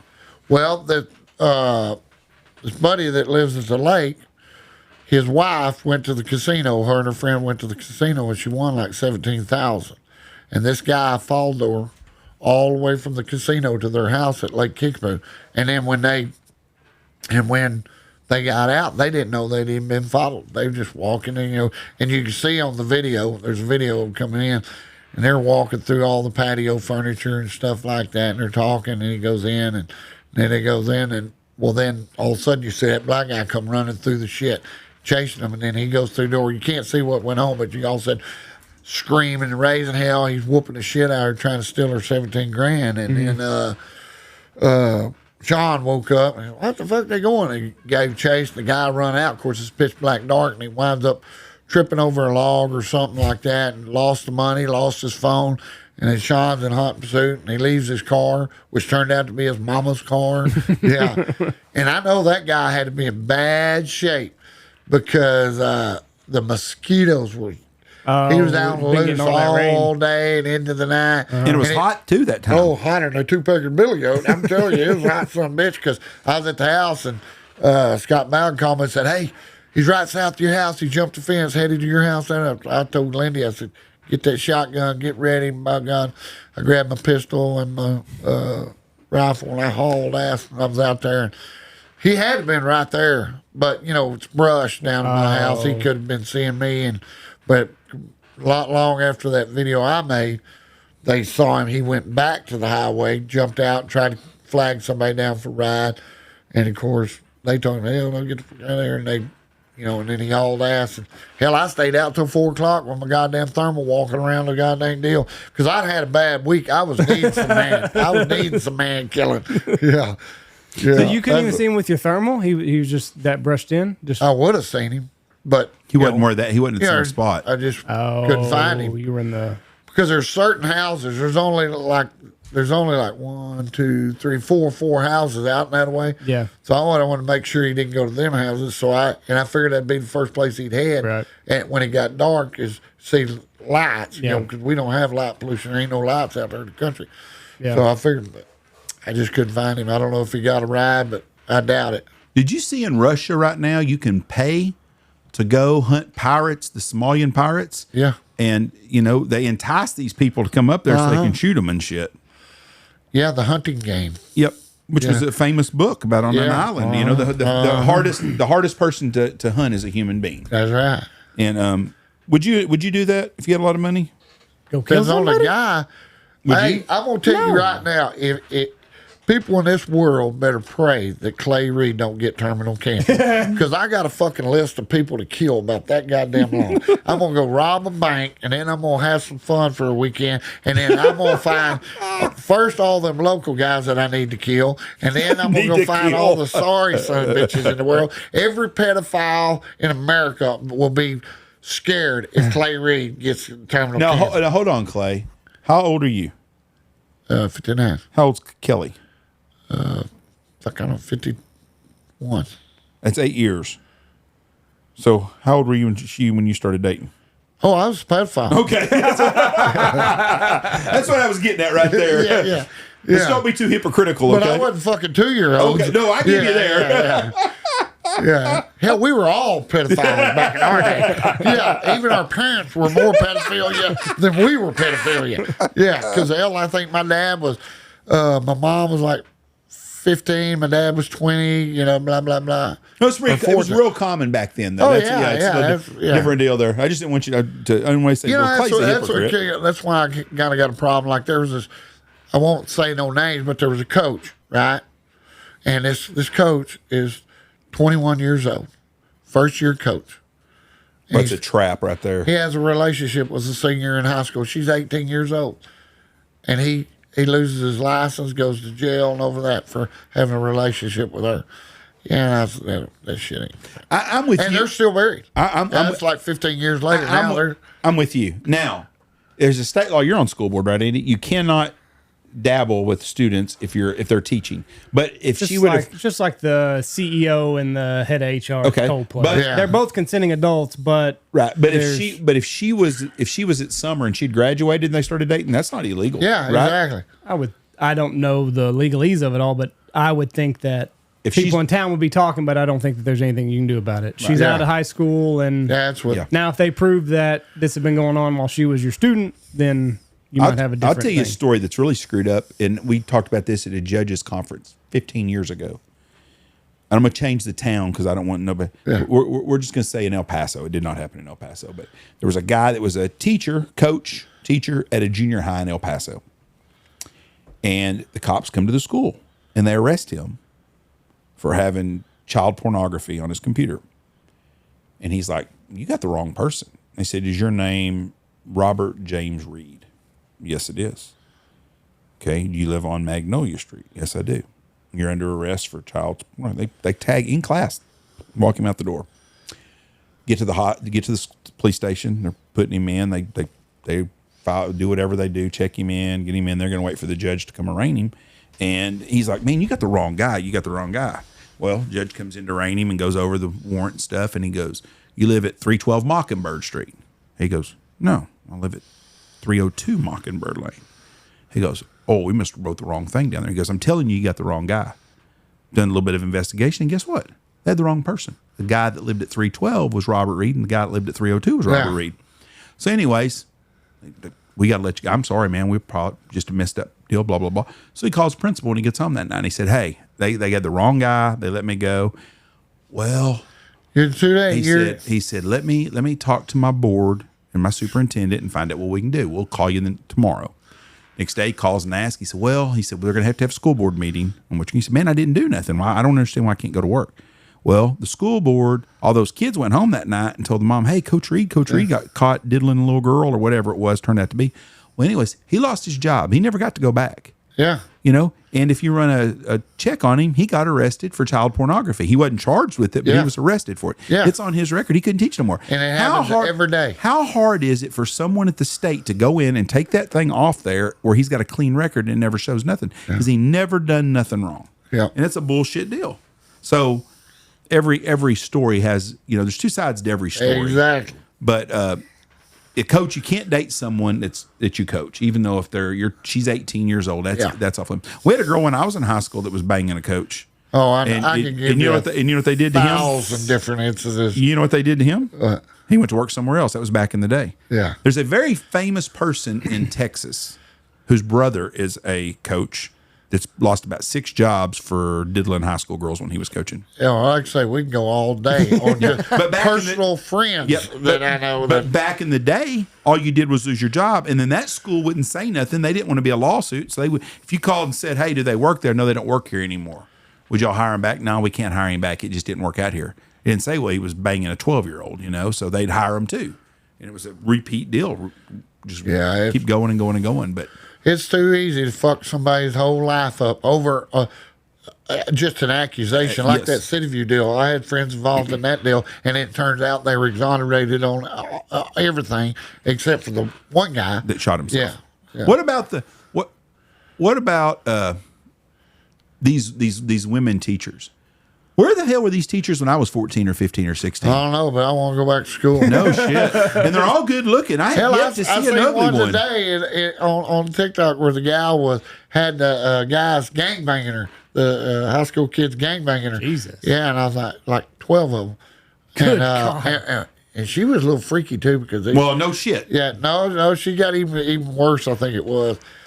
She was damn it. There was something. But could you imagine? Now that right there, them boys, somebody's going to talk. Yeah. But if you're the one kid, why the hell would you tell? I know why you want to tell your friends you're bragging about this shit, but don't say nothing. It just shocks me.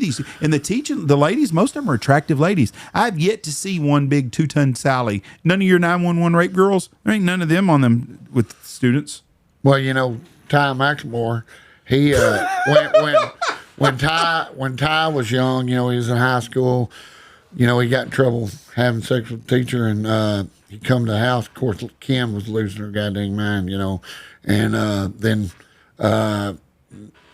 she told Mitch, "Hey, you better go talk to your boy." And old Mitch walked in there and he said, "Hey," of course, Mitch was like, "Right, that's my boy. You better not do this. Hey, that's my boy." He was. How was it? His eyes all right, but boy, my asshole sure hurts. I knew he was going to say that. I knew that. I was like, I can't believe he's throwing Ty under the bus. I did too. I was like, give me some water. That was all fiction right there. I had to throw my buddy's Ty Mitch under the bus. Oh, Ty's going to call me this I next heard week. that joke, and I had to call them both and tell them both that. It was hilarious. I was thinking, man, I'm probably gonna have to get rid of some of this. I'm gonna have to redact some names. He may have changed his name. When you said Tom McLemore having sex with the teacher, I started laughing so hard. You got another one? It's all right, but boy, my asshole sure hurts. Yeah, I was like, we're gonna take some names out of this. Yeah, man, that'd be a bad idea. There was this lady. She recently. Are you gonna show me a naked picture? I mean, her mugshot's not the best, but she's actually. Hell, I'd do her. But Hey, I just told a 911 rape call with 3 buffaloes. That some bitch looked like a supermodel. let's see, 15 years old at the time. His mother had gone through his phone, and I guess that's how he found it. But like, she was pissed off because I guess the boy gave her broke up with her, and she was married at the time, and she was like, I just can't believe I was gonna leave my husband for you. And For a 15-year-old kid? yeah, How the hell is he going to provide for her? I don't know. I mean, they don't. That's not even something they think. It just amazes me that these women would throw their lives away for that. And you know what? There are guys at bars right now that she ain't gonna have no trouble finding somebody. She can go to any country club in America and go to the first tee box, and someone on that tee box would sure take care of her. Yeah, but that ain't her thing. Nope. She wants kids. That's what I don't understand about these, guys that want to fuck a 3-year-old goddamn girl. I was like, I don't get it. But There are 16-year-old 16-year-old girls out there that look like grown women. Oh yeah, And they're 17, 18. Oh, yeah. So I understand a guy that sees a girl that's 16. Well, she looks like a grown ass woman anyway. So they well, don't. fuck. Yeah, but a kid that doesn't. I don't understand That's the that. teacher done up, not in a mugshot. Yeah, see, that'll make me go back to school right now. Yeah, God, can you imagine being that husband? he may have been into it. Yeah. He may have been watching. We need to talk to you about your wife. What's going on? She's having an affair with the freshman, huh? I mean, But he's hung like a mule. Yeah. Yeah. So she saw him in the locker room with that's some bitch. Indicted on 52 more charges in sexual assault case. I don't know how many ways you can charge somebody for having sex with that boy, unless it was a bunch of other kids. Like, what all is there? Jeff, you're the judge. what other charges? It says 52 additional charges were... They could get her charges For each time. She could have sent him naked pictures. Send him naked. There's all kinds of things they can get on this. Oh yeah. I mean, it's not. Yeah, they could try for each time they had sex. They're going to get her for rape. 20 counts of sexual assault, 20 counts of aggravated sexual abuse, 6 counts of indecent solicitation of a child, 6 counts of grooming in the same case. Well, can you imagine that? How much fun that'd have been at 15 years old? And then he came time to break up with her, and she didn't like it. I didn't have them teachers, but hell, I didn't cull nothing, so it didn't make a shit. You go to hell for culling. Yeah. The worst I ever had was excellent. Yeah, I guarantee it. Was the worst the troll? Because that's another good story. The worst? The troll. Oh, hell no. Troll's bad, but I don't remember seeing her in the daylight. Yeah. No, there's some of them I fucked in the daylight, like the 911 road calls, but I was trying to think. There was one that was so ugly. This bitch was so ugly. She had a good body, though, but she was ugly enough that my brother was beating on the door to get her thrown out of our house. We were not going to have a some bitch that ugly in this fucking house. Old Becky. Old Becky. Yeah. I won't even give her last name, but old Becky. And she was ugly, but that motherfucker, she had a good body, and she liked anal. So I turned both of them up. God damn. So if you're married to an ugly Becky who likes anal, that might be who we're talking about. That was the first time I ever done it on the back door on a girl. Boy, I thought that was hot shit. Made me feel like a big dick Johnny. God damn. Yeah. She didn't know you just used her for her body. Yeah. She thought she was there for her personality. God, that bitch was ugly. But, yeah. And then there was, like, say, my cousin. Your cousin. That cousin deal, where I won her at a gas station. Do what? You don't remember that one? No. Yeah, we pulled up. There was 4 of us. Me and my brother wasn't. It was me and Charles. Me and Charles Chuck? was the what? No, different. Oh, different Charlie. thing. We Yes. were rolling. Yeah, Yeah, okay, Charlie, We were rolling dice, and well, I come from the bar and I was at 7-Eleven on Kemp, and I sat there and the girls getting gas right next to me. There's 2 of them, 4 of us. Hey, baby, y'all want to go fuck? Hell yeah. I was like, really? That works? And he says, well, we'll fuck 2 of you, but we're not fucking all of you. So we don't care which 2. And I said, okay. I always had dice, and I rolled them dice. And me and my buddy, we wound up winning the deal. So we jumped the car with them, and that's when I fucked up. Because I don't know what the fuck I was talking about. But the whole time we're going over their house, they lived over there off Fairway. I'm in the back seat with this girl, and I'm telling her, I like a pain. I like a little pain while I'm fucking. I like it rough, baby. I like how about you? Oh, yeah, I like it too. Like that. But I was like, all right, we make it crazy because I like it. I like a little pain while I'm fucking. Bitch took it to heart. we get in there, we get down, and we get butt ass naked, and we get down there, and that son of a gun, she goes to give me a blowjob, right? Well, this son of a bitch, oh, yeah, that's great. That's all. Oh, goddamn. Some bitch bit me on my ball sack, and I'm not talking about a little bit of nibble. She Stanley bit that motherfucker. And I went, oh, and I couldn't say, hey, motherfucker, stop that, because I've been 30 minutes telling her how bad I like a little pain, motherfucker. So she goes, you like that? I said, oh, yeah, that's fucking hard. Oh, she grabbed another hold on the other ball. She bit me on my goddamn nutsack. And then she graduated up there to my dick. And when she graduated up to my dick, I said, that's it. I said, it's my turn. I said, get down. So I throwed her over there. And I went down there and went biting on her puss. And I'm doing my way down there and all that. She's ripping my fucking ears off. And saying, I'm like, goddamn, this bitch is wet in a hurry, man. I said, this fucking gonna be good. So we get wild. I go up there screwing her.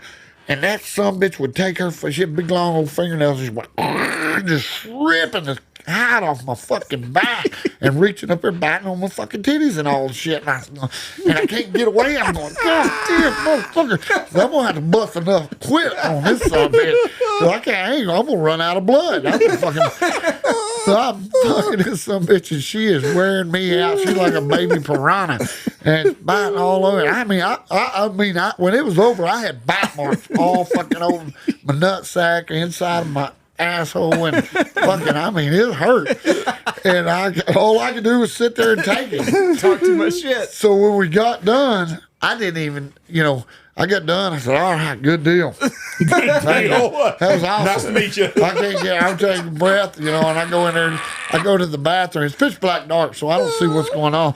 But I'm looking for a first aid kit, I thought medicine cabinet, they got a pocket full of Band-Aids or some bullshit. So I go in there and I turn that fucking light switch, And I didn't know it, but I had earned my Red Wings. That's why that son of a bitch was wet. Oh, God. No. That bitch was on the fucking rack. I have got goddamn blood all over my face. All over. It looked like I had gutted a pig out there in the deal. Oh, shit. I wash off my face and get all that over there. And, yeah, it was bad. So anyway, we go in there to the living room, and I get cleaned up, get all the blood off me as best I can, and get in there. Well, my partner over there, hell, he done fell asleep. He done got drunk and passed out on his old gal, so she's just sitting there on the couch. And so I said, fuck it, I'll fuck her too. But she wasn't. I went ahead and fucked her while I was at it, and but she didn't bite me. I didn't tell her, hey, we like pain over there. But after it was all over, we got over there and sitting on the couch and bullshitting. I said, where are you from? She told me where she's from. I said, oh, no shit. Hell, I got a lot of kinfolk over there, and I ain't telling the town. I figured out in her. I said, I got a lot of kinfolk over there. Oh, yeah? I said, yeah. What's their names? And I told them the names. I'm so-and-so. No shit. Who's your daddy? Oh, so-and-so. Hell, we're goddamn cousins. Hell, that piranha was part Clay. Yeah, she's like third cousin, but. So have you ever seen her at like a family event or anything after that? I did. More than a couple of times. Oh, shit. Yeah, and I was wanting to say, yeah, you see these fucking scars over here, bitch? But nutsack is just now healing up. So Kelly Jean does not know who this lady is or none of this stuff. No, she ain't knew. This is way before. This is not. No. But she hasn't ran into her at a family event since then. No. That would be kind of awkward. The Reeds don't have very many family events. I guarantee you, there ain't very many family of us. But there's certain branches that have a lot of family. But no, I think we've probably been to 2 family events. But yeah, that bitch tore you up. Yeah, we never said the pain deal. I like a little pain when I'm fucking. So you're not saying that ever again, huh? Ever again. Yeah. Does her husband have a limp or anything when you've seen him? Like, shit, I don't even know if she got a husband. Poor bastard. Yeah, it's probably anemic, loss of blood. Hell, when I got home, Lance goes, God damn, what? Because I had blood residue all over me and bites and scratches. Hell, after we left you, we got in a hell of a fight over at Southwest Parkway. No shit, let's go. Nah, fuck, they kicked our ass. We're gonna let them go. Yeah, and that's what sucks is, used to you get fucking laid on accident. Like them girls out there, and I don't feel like the youth of today has been able to benefit from the whores of yesterday. No, they haven't. I remember me and old Sean Morris were sitting on the back, and this is in Archer City. There ain't a whole lot of menu in Archer City.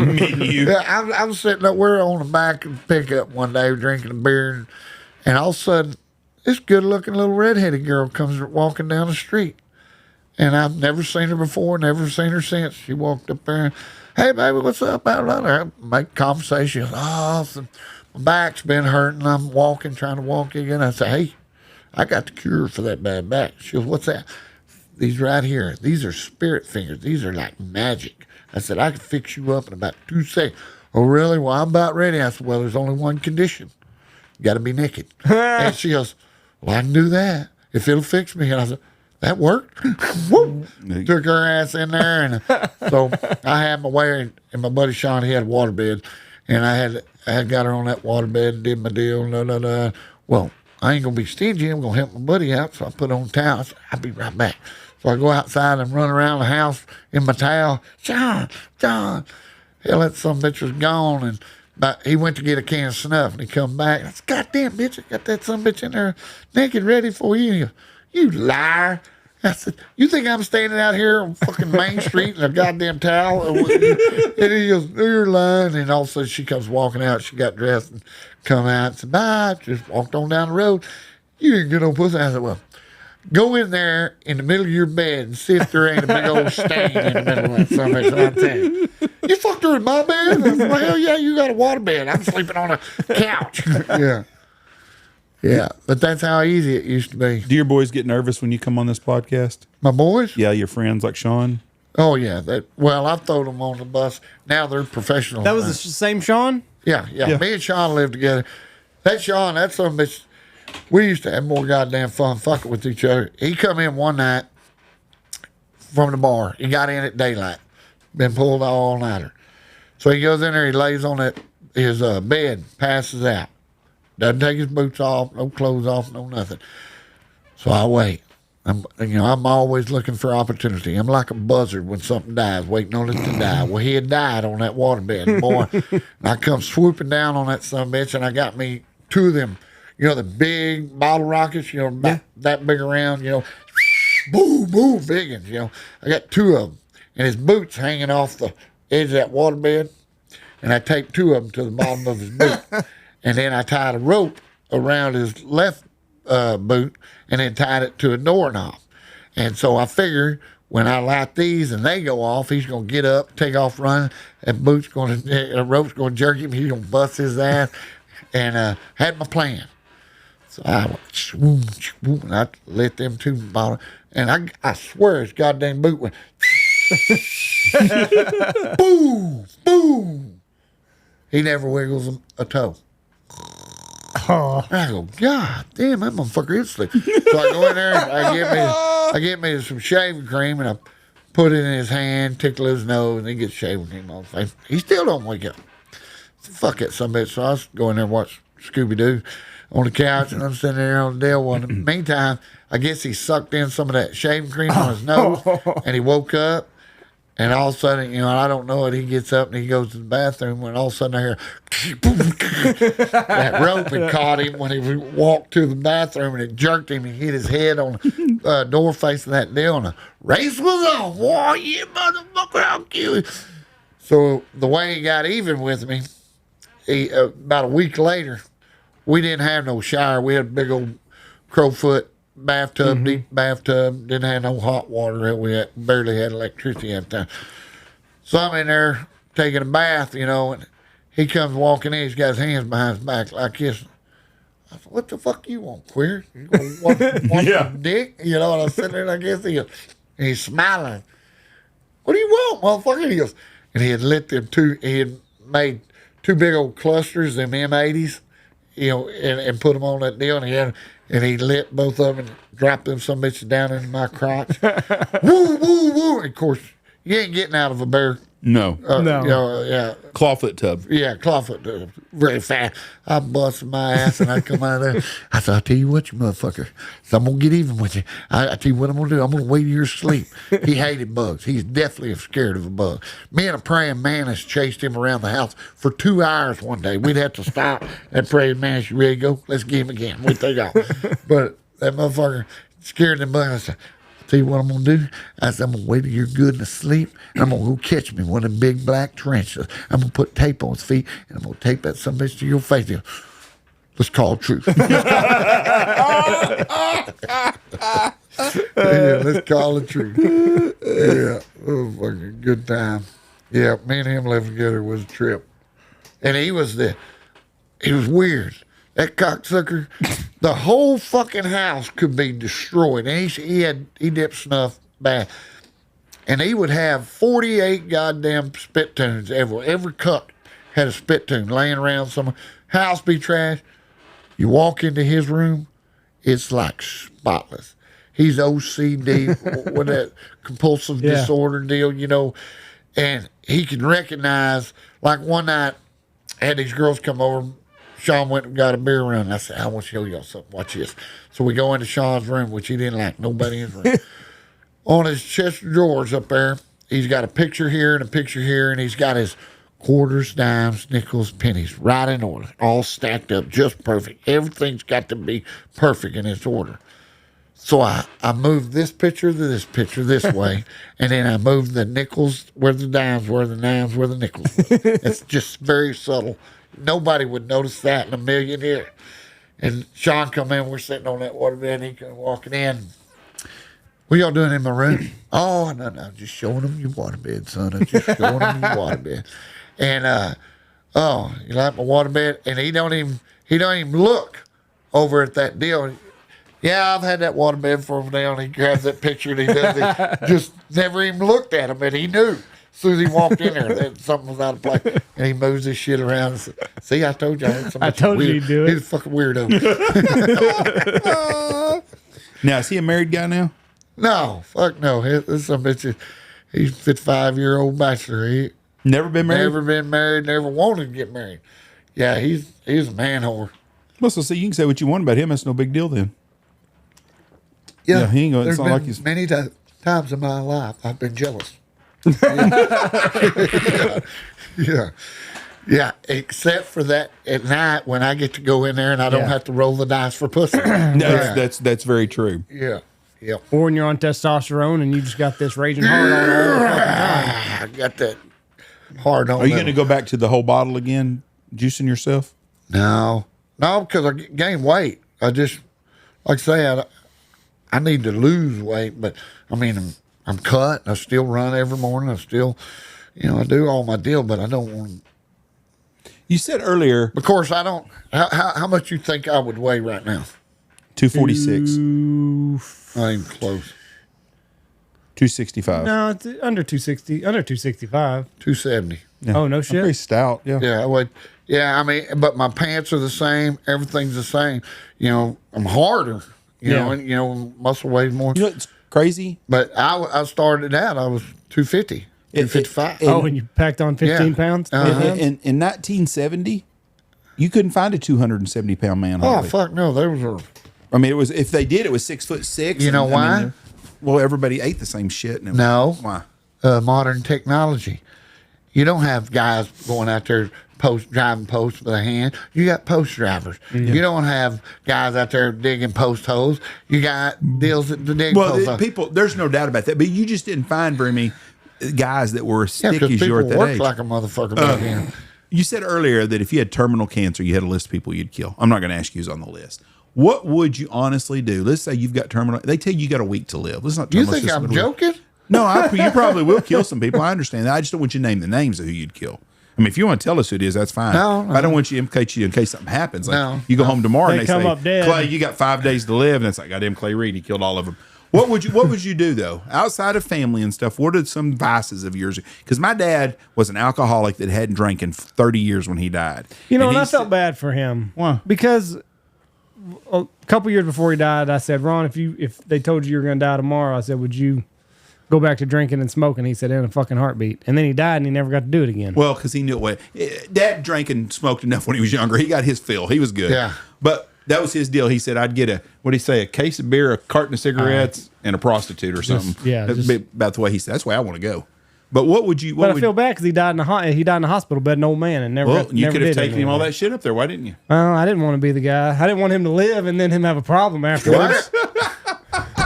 Goddamn, Ron's drunk again. Ron's Fucking drunk Andy again. saved him of cancer and now he's drinking. Well, that's my one of my biggest fear is to not die of a majestic death. You want to die a majestic death? What is a majestic death? A majestic. When you die, they write songs about you. Yeah. But they Name one. A majestic death. I mean, the Highwayman writes about guys falling in the concrete at Hoover Dam. goes out and he goes out there that morning. He saddles up his best horse that he's been riding for 25 years, and he runs that sumbitch off of a fucking cliff, and that's a majestic death. Or he goes in there and rights wrongs of people. Like a pedophile deal. It's like that guy in the prison. He was killing all them pedophiles that come in there as fast as he can. Trying to make the world right. I don't know. There's 1,000 different. I do not want to fucking die in a fucking deathbed, slow death. Oh with no, all at a nursing home, no, hell no. Or have a stroke. I'm pretty sure I've had 2 heart attacks. One last year and one about 12 years ago. One time I was rattling deer. I was rattling deer in a pasture, and it was cold, 20 degrees out, and I'd walked about 8 miles, rattled, and I'm walking back to pick up, and all of a sudden somebody dropped that safe on my chest, and I locked up, vapor locked for about 30 seconds. Couldn't do nothing. And I dropped. Finally, it released. And I hit the ground, dropped to my knees, and I threw up for about 5-10 minutes. And I called my buddy Dwayne. I said, Dwayne, told him what happened. I said, I got to take a nap because it was like the most, it just took everything out of me. And so I said, I'm going to take a nap.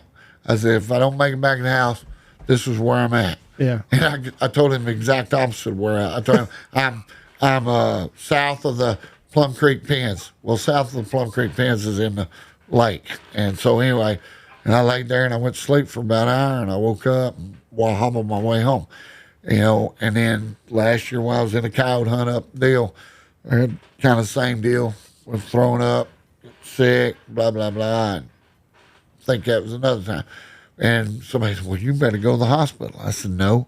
I said, I want it to be the next time where it hits me, it's fucking done. Yeah, right. You know, I don't want to be, I want it fast and be done. You know, them guys, I admire the guys that have that quick death, that bam, it's over. Remember God called your name, said, we're done. Remember in Grumpy Old Man when that guy says, oh, Bill Blevins died the other day. Stroke or heart attack, head-on collision. Oh, lucky bastard. He went, you know. Exactly. You know, and boom, he was gone. Yeah. Knocked him clear off into the Mississippi River. Yeah, lucky bastard. He died. You know, I don't know of anybody that wants to die in a nursing home. I don't want to die, don't get me wrong. But if I But do if it, you I do, want it to be epic. just God damn it. blaze You of know, glory. to where, you know, 10 years down the road, you remember that fucking Clay got in that goddamn gang fight or that gun fight with all them gang members over there at fucking Wichita that was fucking had all them whores raping them little girls? Yeah, those are the kind of guys. I recently saw that Bruce Willis lost the ability to speak, talk, walk, There's no read, life. Put him can't to sit up. I mean, why can't we put people to sleep? You can. You should. You can now. Oklahoma, there's 9 states. Used to be, it was only one. Oregon was the only one. 10 years ago, I watched the Today Show. This little girl was on there. She was 28 years old. She had terminal brain cancer. And there was big uproar. You know, Oregon was the only state that could do it. They put you to sleep. Of course, you had to have, you know, terminal cancer, a reason. And so she was on the Today Show. She's telling me she was good. She was healthy. She was all that. And he said, well, you don't look like you got anything wrong. She said, I don't. I said, I got an inoperable brain tumor. He said, I asked my doctor, I said, when will it get bad? And she gave me a date that it was going to get bad. So she picked her death date, June 29th. And on June 29th, they went up there. But that month and a half before she died, she went with her family all over the world. They created all their memories in that month and a half. They went to this, they did the Disneyland, they went to Yellowstone, they went to this, and they had the greatest time while she felt good. She knew after that certain day it was going to be bad, and it'll be a terrible pain, it'll be a slow, agonizing death. So she didn't want to do that deal. So they put her to sleep, and all the family there. It was I'd have skipped Disney World. Yeah, well, But no. But I understand. But that's the way to go. Now they've opened it up. The 9 states, Oklahoma's included, and New Mexico's one. Matter of fact, the other day they had this one girl, you know, and most of them have stipulations of different kinds where you got to have some kind of health. Well, this girl, she was just tired of living. Her anxiety and depression, all this, and they granted a deal. They put her to sleep. You know, when Dad got, he had a leukemia type disease. I can't remember the name of it now. But anyways, when he went to it, me and Dad and Michelle were there, and they told Dad, he said, you know, listen, you've got about 18 to 36 months to live. And Dad at the time was still getting around pretty well. And anyways, he lived 5 years after the 18. But I asked the doctor, I said, listen, I said, I don't want to see my dad suffer. I don't want to see him go the way he ended up dying. I didn't want to see that. I go, is there any way we can put him to sleep? And Michelle's kicking me under the table. She's like, I get the same. We get in the car. Feedback from my wife. We get in the car, and on the way to the car, Dad's doing some paperwork. She goes, I can't believe you said that. I go, what? She goes, I cannot believe in front of your dad you asked that. I said, it's not a bad question. I said, I would ask the same thing for me. I said, if it was me right there and they gave me that news, I'd want to know that. So Dad got in the car, and I said, hey, I go, Dad, and it was a pretty somber type deal. And I said, honestly, I said, when I said that about putting you to sleep, I said, I wasn't being disrespectful by any means. I don't want to see you suffer. He goes, fuck, I don't want to suffer. He goes, I don't have a problem with it. And I knew my They dad don't because wanna he had the same personality I have on a lot of things. Absolutely. So it didn't bother him at all. He's like, fuck, I don't want to suffer either. But it was a legit question. And I then don't want my family to sit there and watch me. And I watched my dad, and the man that died was not my dad. Exactly. My dad wasn't been there in 9 months, but I sit there and watched him he'd have to go get transfusions. Got to be twice a week having to get blood. He always said, well, go to the vampires. That's what he'd say all the time. And go do it. I don't want to go through that shit. I'm telling you right now, smother my ass. Yeah. But it's such a terrible way to go. And if my dog gets sick, we put him down. We have enough If your compassion horse, and you put ability to do that. Yeah. So why do we make people suffer? You can go to them hospice wards and people got a tube hanging out of their mouth and they've withered down to 140 pounds and stuff. Or even A grown worse, man. you get your Alzheimer's and Parkinson's. Oh. They go. I got an old man over in Archer. His wife had 12 years slow death. And she didn't know whether she was washing or driving. That poor old man had to sit there and he'd do it because he loves her. And I would do it for Kelly. But she wouldn't want me to have to do that. No, she'd want you to put her to sleep. Exactly. We were in Boston, Maine last week, and we was at a candy store, and there was a lady and a man, and he had a Korean War veteran hat on. And I always, if I see somebody that, I thank you for your service, older guy. And I said that, and he kind of mumbled something to me, and his daughter goes, he's got dementia. He don't even know where he's at. And I thought, that poor son of a bitch fought for our country, and he was still a pretty good sized, yoked up kind of old man. He don't deserve to be paraded around like this. It's not fair to him. I don't know this guy, and this guy might have loved this kind of stuff, but I have a feeling they were wanting to go do something, and they take dad, and they try to do stuff, but that's not their dad living in there. He don't even know, they put that hat on him probably, and I didn't know the whole story, but I just thought, you know what, that's not that man right there, and he wouldn't want to be that way. No. Like Bruce Willis, why don't they what are they getting out of that? Right. Did you see where the sleeping prince in Saudi Arabia died the other day? Who's the sleeping prince? The sleeping prince in Saudi Arabia was in a car wreck 20 years ago, and he died the other day. Yeah. He'd been on life support for 20 freaking years. Why? Because everybody else is probably benefiting from it. That's exactly right. That's what I'm thinking too. But the Muslims, and Saudi Arabian prince is a Muslim, don't they believe you got 72 virgins waiting on you at death? I'm fixing to become a Muslim. If that's That's what they believe, that when you die, you get 72 virgins. I'll be damned. Wouldn't you rather have 72 skanks, or would you rather have 72 virgins? Absolutely the virgin. But if he's just been asleep, that's no different to him. He hadn't been here. Yeah, but do you It's been know a long that? time But for his family. Do you Like know I that, said, Pussy's pussy. Worst I ever have is excellent. Virgin or skank. Now, the way I wanted to fucking go is... You almost went with that girl, the pain. Yeah. Blood loss. Well, that'd be about the way I'm thinking. I'd get my Have old your heart Bowie knife explode? and fly up to Alaska and go see if I can whoop a bear. Yeah. They write songs about that shit. You do that, and you will be a living legend, Exactly. especially if you whip the bear's Take ass. my old black powdered Honker rifle and go fucking after him.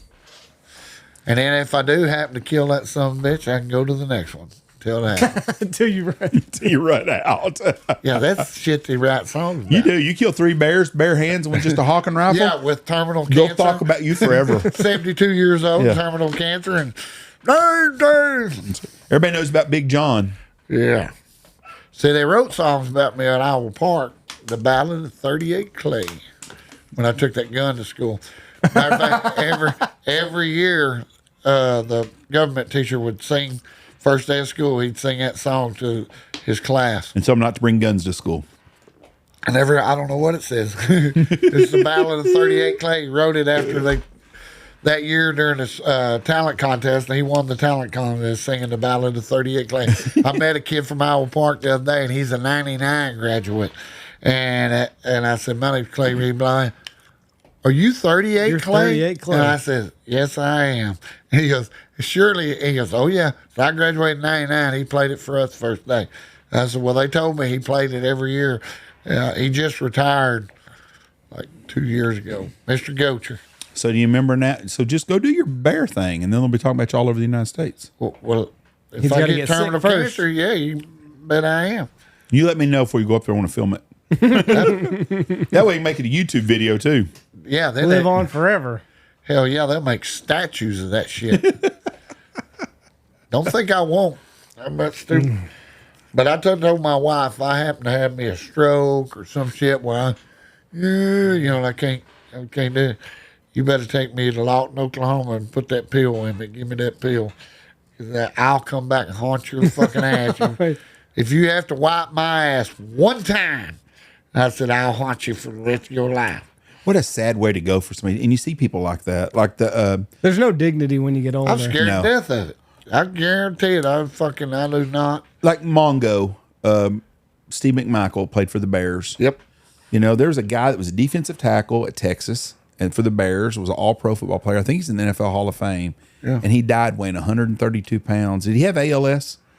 And laid in that bed. I think he had ALS. And laid in that bed and withered away to nothing. And he's just one of a million to die the exact same Exactly. Way. And I mean, but a big bronky guy like that ain't the way he wanted to go. No. They should have put him down years. And it's easy to say when you're not in his family. Yeah. But I think everybody's waiting on a miracle to happen. And there's very few miracles that happen. Did you hear about the miracle the other day in Spain? A Spanish priest, there was a little girl that had drowned or something. It was been dead 6 minutes. He went up to her and blessed her body, and she came back fully alive, and everything's okay now. True story. They're going to make him a saint now, they think. You know I was healed, don't you? No, but I can't wait to hear this. When I was 8 years old, I can show you the scar on the top of my mouth. I was running with a pen in my mouth. You always hear, don't run with your pen. Well, don't, because I lived So Clay 38, there's a story to this, then I've been here my whole life. I had a pen in my mouth, and I run, and I fell on my face and jobbed that pen all the way up into my mouth and destroyed the top roof of my mouth. And they said, I'll never be able to talk again. And he said, it'll be... You mean not like me grammar? Yeah, to talk correctly. So I grew up at the Church of God, Pentecostal. You know, we had the women that speak in tongues, the healers. And so they took me and put me on the healing bench. They had a healing bench up there. I didn't know what the fuck it was. But they put me on that healing bench, and all them widow women that speak in tongues got up there and went to fondling my ass all over. And I was like, what the fuck is this? We got a freaky here. And they healed me. My papa always said, I wish they'd have quit about 5 minutes sooner. They overdid it with your ass. Yeah, and then I seen another miracle in that same church. The only time I ever seen my dad go to church is one Easter Sunday. He come in and went to church with the Church of God. We're up there sitting on that back row like we always sit. And there's an old man that was in that church. He was been in a wheelchair. I've been going to that church 11 years. 11 years he was in a wheelchair. He never could walk. But he got the, I think, pancreatic cancer, some cancer. He was going to die. So his last wish was he wanted to walk before he died. So they put him on the healing bench, and they got up there and they started speaking in tongues, all about rubbing and fondling him again. And I'll kiss your ass if that old man don't stand up and take 2 steps and fell over and died of a heart attack. But he took his 2 steps. I'll be dang. Good for him. Yeah, my dad's it's a crazy fucking The first time I saw tongues, did you ever know Todd Delzell? No. He went to Ryder. Anyways, Todd and me were really good friends. We went to the same elementary together at Bonham. And I went to church. I used to go to church with them sometimes. And they went to Evangel Temple. That's why I knew the name of that church by the mall. And we were there. But probably the first time I went there, and the old lady started jumping up. And she started doing tongues and stuff.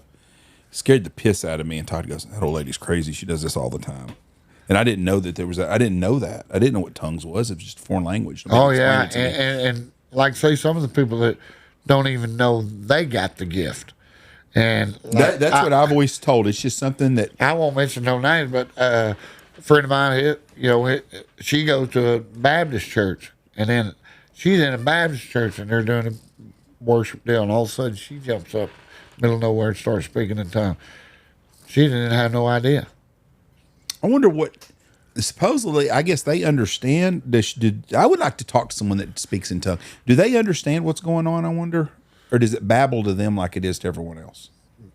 What do you think, Andy? Yeah, you're the deacon at church. But they're the healers. There's supposed to be somebody in the church that understands what they're saying. That's what it is. So someone else can, like I think Sequoia and Bud could do it or something. Well, luckily I think somebody if you're a habitual tongue speaker, you're a fake tongue speaker. So it's not something that happens. This is just my personal opinion. I feel like you go to church more than anybody in here does. No offense, Clay. No, I don't. That's false. Then us two right here. Yeah, you go to church more than me. once a week. Same as you. Well, I go, okay. Either way, I just think that I guarantee you, when I grew up, I was there 5 times a week. Did the people that speak tongues with the same ones over and over again? Oh yeah, So yeah. you're- You so didn't you just can't have play a no liar. bullshit. There wasn't but like 3 of them. oh, I think it was like 3 of them, but no, and yeah, it was, But you think that it's just something. If you think that it's just something that I hits think somebody. it's just something every once in a while. I don't think that it's. Man, maybe I'm wrong. Maybe they're a vessel well, to like the this Lord. girl, she had no fucking idea. She was a young woman Yeah. when she finally first time she ever done it. Never. She was never a Pentecostal. She was never none of that. Grew up in the Baptist church, blah, blah, blah. And all of a sudden, it just eyes roll back and they go speaking in tongues. She didn't even know she did it. I love Jesus, and I can't believe we've went to this after everything we've talked about. But I do not want to be the person that starts speaking tongues. It would freak me out, You don't know it. and that's why I'd like to keep it. Yeah. So if I've done it, I don't want to know it. Yeah. I mean, it would freak me out. Would it not you? If you couldn't control what your tongue and I stuff. speak in tongues several times. But Matter of fact, I wrote books. you think about it this way. If that happens, you would never, ever, ever have. You should never be a non-believer if that happens. If you Oh, spoke well, tongue, yeah. and that ought to be right there, a gateway into listen. If Yeah. I got prove that before we get any further into this. I need to talk about this. We've got a. Did I talk about this on the podcast at all? You've talked about it. Have I several on this podcast? Kind of like I'm bothering you or something by don't bringing know. this up. No, you. Okay. I don't know. We've got a Pacific Call, the 1000th episode, which this is. We've got a call box made by Pacific. It's got a goose call in it. It's got some Boss shot shells in it. 1000th episode. There's a hunting journal in it signed by me and Andy. On the back of this box, there's an autograph of Clay, me, and Andy. We're doing a drawing on this. It's a raffle. It's $100 buy-in. There's 100 tickets. I will post it on IG. On it, all you got to do is pay the $100 and you get an entry. There's 100 deals. The winner gets to come on a hunt with Clay, varmint hunt up here, spend the night, dinner, and a goose hunt the next morning in January of 2026. And a complimentary pinup poster of me in my underwear. There you go. That is the one with you holding it. And Mr. January Oh. with my call on. And Yes, that Yeah. is that is the hot topic right now. They say at the nursing homes all over Texas, it is the That's what go-to they have. Absolutely. Yep. Are you looking up tongues now? Yeah, it says that it can be a spiritual gift that some individuals receive. But don't say So much it about it. could, I've always heard could do someone else in the church could decipher what they're saying. but it's like my initial thought was it just happened like once, but this is saying like some people are in tune and that's just their way of speaking the Holy Spirit. the Holy Spirit is what, Yeah. takes over. I think it would freak me out. And it's weird that it's just like Pentecostal. That's kind of what I was thinking too. So Catholics aren't having this problem. No, neither are Methodist. I don't know if it's a problem. Let me rephrase that before I piss every This- Pentecostal listen to. If Phenomenon. that's the word I'm looking for. So It's Catholics, the Catholics off more than Pentecostal. they're pissed off all the time anyway. Yeah. Yeah, that Catholic is just a kind word for cartel, I think. Yeah. Well, I saw, I think I might have it pinned. They found a place, I think it was in Ireland maybe, but basically it was a Catholic, it was like a halfway house for young mothers, and they were just aborting the babies. They found like a mass burial of just kids from infants to toddlers, and they were all in like a septic system. And it was a Catholic church that was running this thing. Let me see if I pinned it. Yeah, there's evil in every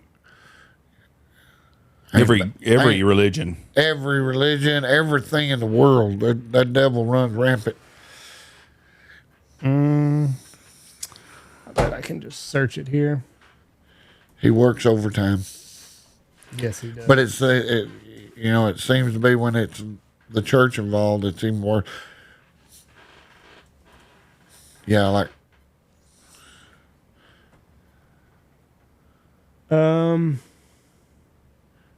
yeah, it was ran from. It was in Ireland.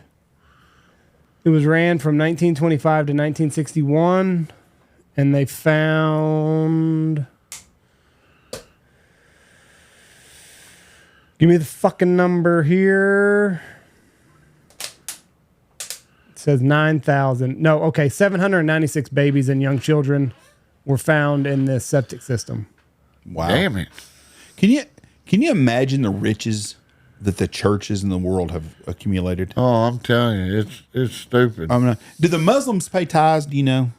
I know nothing about Muslim churches at all, but I wonder if they pay tithes because average going rate's 10%. Boy, and they're taking over the fucking world. And I don't understand how you would think everybody could smell that shit out, like these evangelists on TV.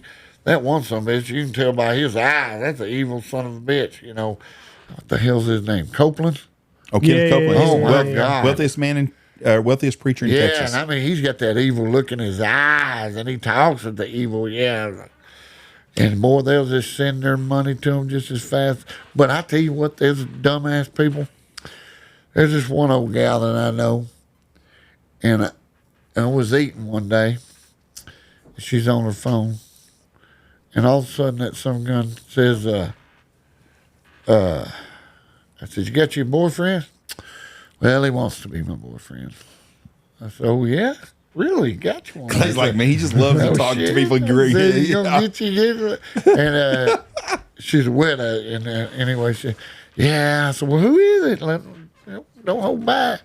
Oh, you know him. Everybody knows him. I said, oh, shit. Who is it? Keanu Reeves. I said, what? He says, yeah. I said, he's talking to you right now? Yeah. She's texting. You trying to tell me Keanu Reeves is texting you right now? She says, yeah. He said, God damn. I kind of got 2 or 3 of them that are on there right now. I said, who's the other one? And one of them was the Indian off of Yellowstone. And one of them Indian guys off of Yellowstone. I don't even know the Indians on Yellowstone. And the other one was Kevin Costner. Oh, and I said, lady, she on some drugs. do you know what catfish means? And she goes, what? And I explained to her, and I said, you really don't think those are Right. Keanu Reeves? She says, yeah. I said, please tell me you haven't sent any money to these people. And she goes, well, Keanu kind of got in a bind up there. And I said, are you kidding me? I said, that's some guy's got more millions than anybody in the world. She said, you're being catfished. They're taking you. And she did not care. She was not having no part of it. And she's still, to this day, carrying a relationship with them. And every time he needs money for the subway, he just So I sends sat it there over. the other morning at the cafe. I said, I fixed it to get me $400. Just call me Brad. Ain't it crazy that people do this? Yeah. There's a minister, I think he's in Louisiana, and he brags about he's got a $100,000 Rolex he wears at this church. And he says, my watch cost $100,000, blah, blah, blah. And right then I'd be out. I'd be like, you know what? I don't care if you're a preacher and your family's got a lot of money, but if you're making enough preaching, you're buying a $100,000 Rolex, which I'm assuming they've got $100,000 Rolexes. Something's wrong. I don't mind a preacher making a good living and doing something. Me and Tex have even argued about this before, but when you're flying around in private jets and stuff, you could do that money you could do more with that money, I would think. It's like I said the other day, do God things when, and no part of me, I'm not the best, I'm not no holy roller or anything like that, but I also ain't the worst sinner in the world, No, right. I said and none of us live without sin, but the other day I went up to Wyoming. I go up there to Wyoming, I'm driving in there, and every time I stop somewhere, I always make conversation, just like you guys, hey, how's the world treating you? That's my deal. How's the world treating you? Each Just talk. Well, I pulled into Casey's convenience store to get gas, go in there, and I asked the old boys, skinny guy, I said, hey, how's the world treating today? He goes, not very good. He said, my car's broke down. I need $200 and I can't get it fixed. I ain't making no money. I got a brand new baby boy and just get me on this big deal. And I said, yeah, I know all about that. I said, I got 4 trucks broke down, blah, blah, blah, and I've had hell. And I said, well, I hope it gets better, bud. And I leave. Well, I get 5 miles down the road and the old Lord slaps me right in the fucking mouth. He goes, you fucking dumbass. He goes, you sitting there, instead of helping that old boy out, you wallered in your own self-pity. And boy, I had to fucking turn around real fast. And I went down there and I handed him $200. And I said, get your car fixed. What? And then I walked out the door, and that was it. Those little God things like that. Could you imagine how many God things those guys could do? You talk about dying. I would probably have to do something like that. I wished I had enough money that I could help. And, on the way back, I picked up a hitchhiker. Turned out to be a great guy, old David. What the hell's his name? David from Pearl, Mississippi. Oh, goddamn. I hunt somebody from Pearl, Mississippi. I got a group in that area. David Colleen, I think. I got it on Facebook. I picked him up there in the Poppy Land. Picked him up at Grant, Nebraska. And he's walking out there. He got a sign that says Imperial. Well, fucking Imperial ain't 20 miles down the road. Right. So I turned around and I said, jump in. He gets in. Go to bullshitting with him. He said, where you headed, Imperial? And I said, God damn, that ain't very goddamn far. He says, well, I'm actually going to McCook. I said, but I figured I could get over on that highway and catch a ride to McCook. You're going to go through McCook, too? I said, no, actually, I wasn't. I cut across and go over to Trenton. And I said, well, hell, I'll give you a ride to McCook. I said, shit, we go to bullshitting. Hell, I said, I'll give you a ride. So I gave him a ride. I wound up giving him $100 after we got done. But he was a super nice guy. And I told him, after the railroad killer, you got to ask for a resume. And I said, hey, you ain't got no reward out on your head when he got in here. Well, I ain't saying I ain't got any warrants out for me. I said, but I am probably a wanted man. I said, well, and then I told him about picking up the railroad killer, and he goes, oh, no. And hell, he was an old coyote hunter. We had the best damn talk. It's worth $100 to sit and bullshit with him. But ain't it funny how God will reach out to you sometimes, though? Oh, yeah. Because sometimes I'm thinking, because there's sometimes it plays on, because I'm really good about giving people money on the road, on the streets or something, like if a homeless, anybody just looks down, and not a lot of money, $5, $20, something like that. Anything. But sometimes I'm like, is my conscience really doing this to me, or is this really God telling me to help somebody? And it's the other day, I gave $5 to a guy in Oak City the other day, and I called him over to the car. He had a sign and stuff. Tony goes, he's gonna buy him some meth. I said, you know what? I don't care what he does with 10 years ago, I had this conversation. I had a guy from Missouri hunting with me, and we pulled up there, and there was probably a crackheaded son of a bitch, and he's begging for money, and I wound up giving him $100, and and my buddy that was with me, well, you know what he's going to do with that, don't you? And I said, I don't care what he's going to do with it. It's not my point to just, I don't know what he's not going to do with it. I said, he made it. I said, I did my part as a good person to do it. What they do with that, I said, all I can do is my part, and bless them with what I can. I need all the little brownie points I can get. Exactly. I said, but it's not mine. I said, what did they say? Judge not, lest you be judged. I said, so, those years that I spent in that Pentecostal church, I did pick up a little deal. And I have been that guy out there sitting on that corner where they go, well, you ain't giving that motherfucker nothing. You know what he's going to do with it, even though I wasn't going to do nothing with it. I might have got me something to fucking eat. Yeah. Or Andy's really critical of me because I'm a sucker, I guess Andy thinks, because anybody like that I do. Everybody. But I grew up poor, and I remember not having, because I didn't ask for stuff, and I remember that, but I can't imagine me thinking about one of my boys being hungry or my grandkids, no matter what the situation is, and not being able to help them or buy a bottle of water or food or whatever it is. And what really floors me is when people that are hungry need something. And I've seen places at restaurants and stuff, they're hungry, we feed people here at the lodge all the time. Yeah, but that's a slippery slope too. No, I understand, because you don't want to feed everybody. Well, and you get 5 homeless people outside your restaurant, and that's not going to do good for your business. No, that's getting to be a big problem in some of these places. I think, either Brad Paisley or somebody's got John Bon Jovi has got a place he's feeding people in a nice place in Philadelphia or somewhere where he's from. And the neighborhood's pissed because they got all these homeless people, like stray cats, coming over there to eat all the time. It can become an epidemic. Yeah, and I mean, if I had people a business, will take advantage of it. Yes, and if I had a business, there's good guys and there's bad guys, and it's hard to put them down. But it makes me feel better. It's like don't rob my blessing. Like if I give a guy $10 or $20 for something, it's just $10 or $20 that I'm probably going to blow anyways. So if it makes me feel better because I think I'm helping someone, that's fine. And that $20 might feed a guy and buy him something to drink. Coming from a guy that's been there, I know how much $20 I mean, people, I've tried to kill myself 3 times. Unsuccessful, thank God, all 3 times. I wasn't very good at it. And so, boy, I don't know how the hell somebody, I said, well, you ain't never been that fucking hungry or that fucking cold or that. I said, you ain't never been to that spot. I said, I have been that fucking hungry, and I've been 1983 when we had that world record. No, it was cold. I was out there living on I had a fire and damn near freezing to death.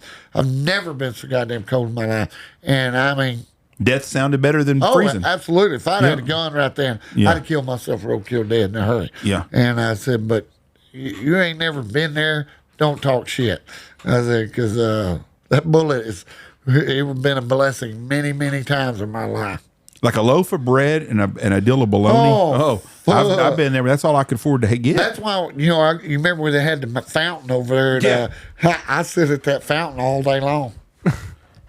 Reaching down in that water. Fuck, 4 pennies. Ain't nothing worse. When you fucking 4 pennies. dodge the line and finally get down for her grab one. Oh, fuck you. And then you come up with 5 quarters. Whoa! Yeah, because 5 quarters buy a loaf of bread. A loaf of bread lasts me a fucking long time, and it fills you up. But hell, my deal, I was go over there to fucking like say Pizza Hut and go through their trash and eat their pizza or go to Albertson, steal a package of ham, put in. I would never steal. You fucking get hungry, you steal a motherfucker. But I think that's the problem with a lot of. That's what gets me about white liberals, especially. Most of them have never ever had a problem. Most people that I know that are white liberals are financially ahead of the white conservative. Yeah. And most of those people do not have any connection. They just try to play it up on stuff. Like we were in Maine, and they've got Black Lives Matters in these little town.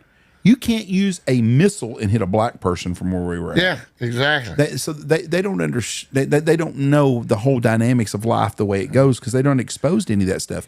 But when you've been poor or hungry, you can feel sorry for somebody that's poor. If you don't know how good government cheese is, you should shut your mouth. Because they make the best fucking grilled cheese sandwiches there ever was. I saw a lady today. Matter of fact, when that cardboard box cheese. Yeah. when we were eating lunch today before you got here, there was a lady on Fox News mad because the city of Kansas City has got some government-owned grocery stores. The city of New York wants to do away with all property. This new mayor that's wanting to come to New York wants to take over all private property. So you're going to have to give all your shit up. It's going to be just a free-for-all and wants to put government grocery stores in and shit. Well, we got WIC and SNAP already for people that aren't illegal. Yeah. So they got places to eat. But this lady was complaining. She goes, and we go in this government store, and she goes, they don't have no meat and blah, blah, blah. And she walked up there. I thought, you know what, lady? You got 2 fucking legs. You got 2 fucking feet and a pussy. Get a fucking job. You can get a job. That wore me out because she can work. Oh, yeah. And that makes me mad. But at the same time, if I saw that lady on the side of the road and she's doing something, I'd probably give her $5 to find her something to eat right then. Yeah. But a lot of people can fix their own problems. Yeah, a lot of them. Well, like I say, that's why the welfare was invented.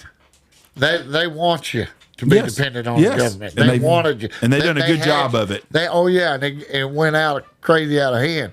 Yeah, too many people, they use it for personal. I don't know what the projects are like in Archer City, but I know what the projects are in Knox City. And we've got the same people living. Now, we've got some projects that are older people. They've worked and whatever their situation, they've got no problem with that. And we've got some sick people and older people that can't work that live in. We've got no problem with that too.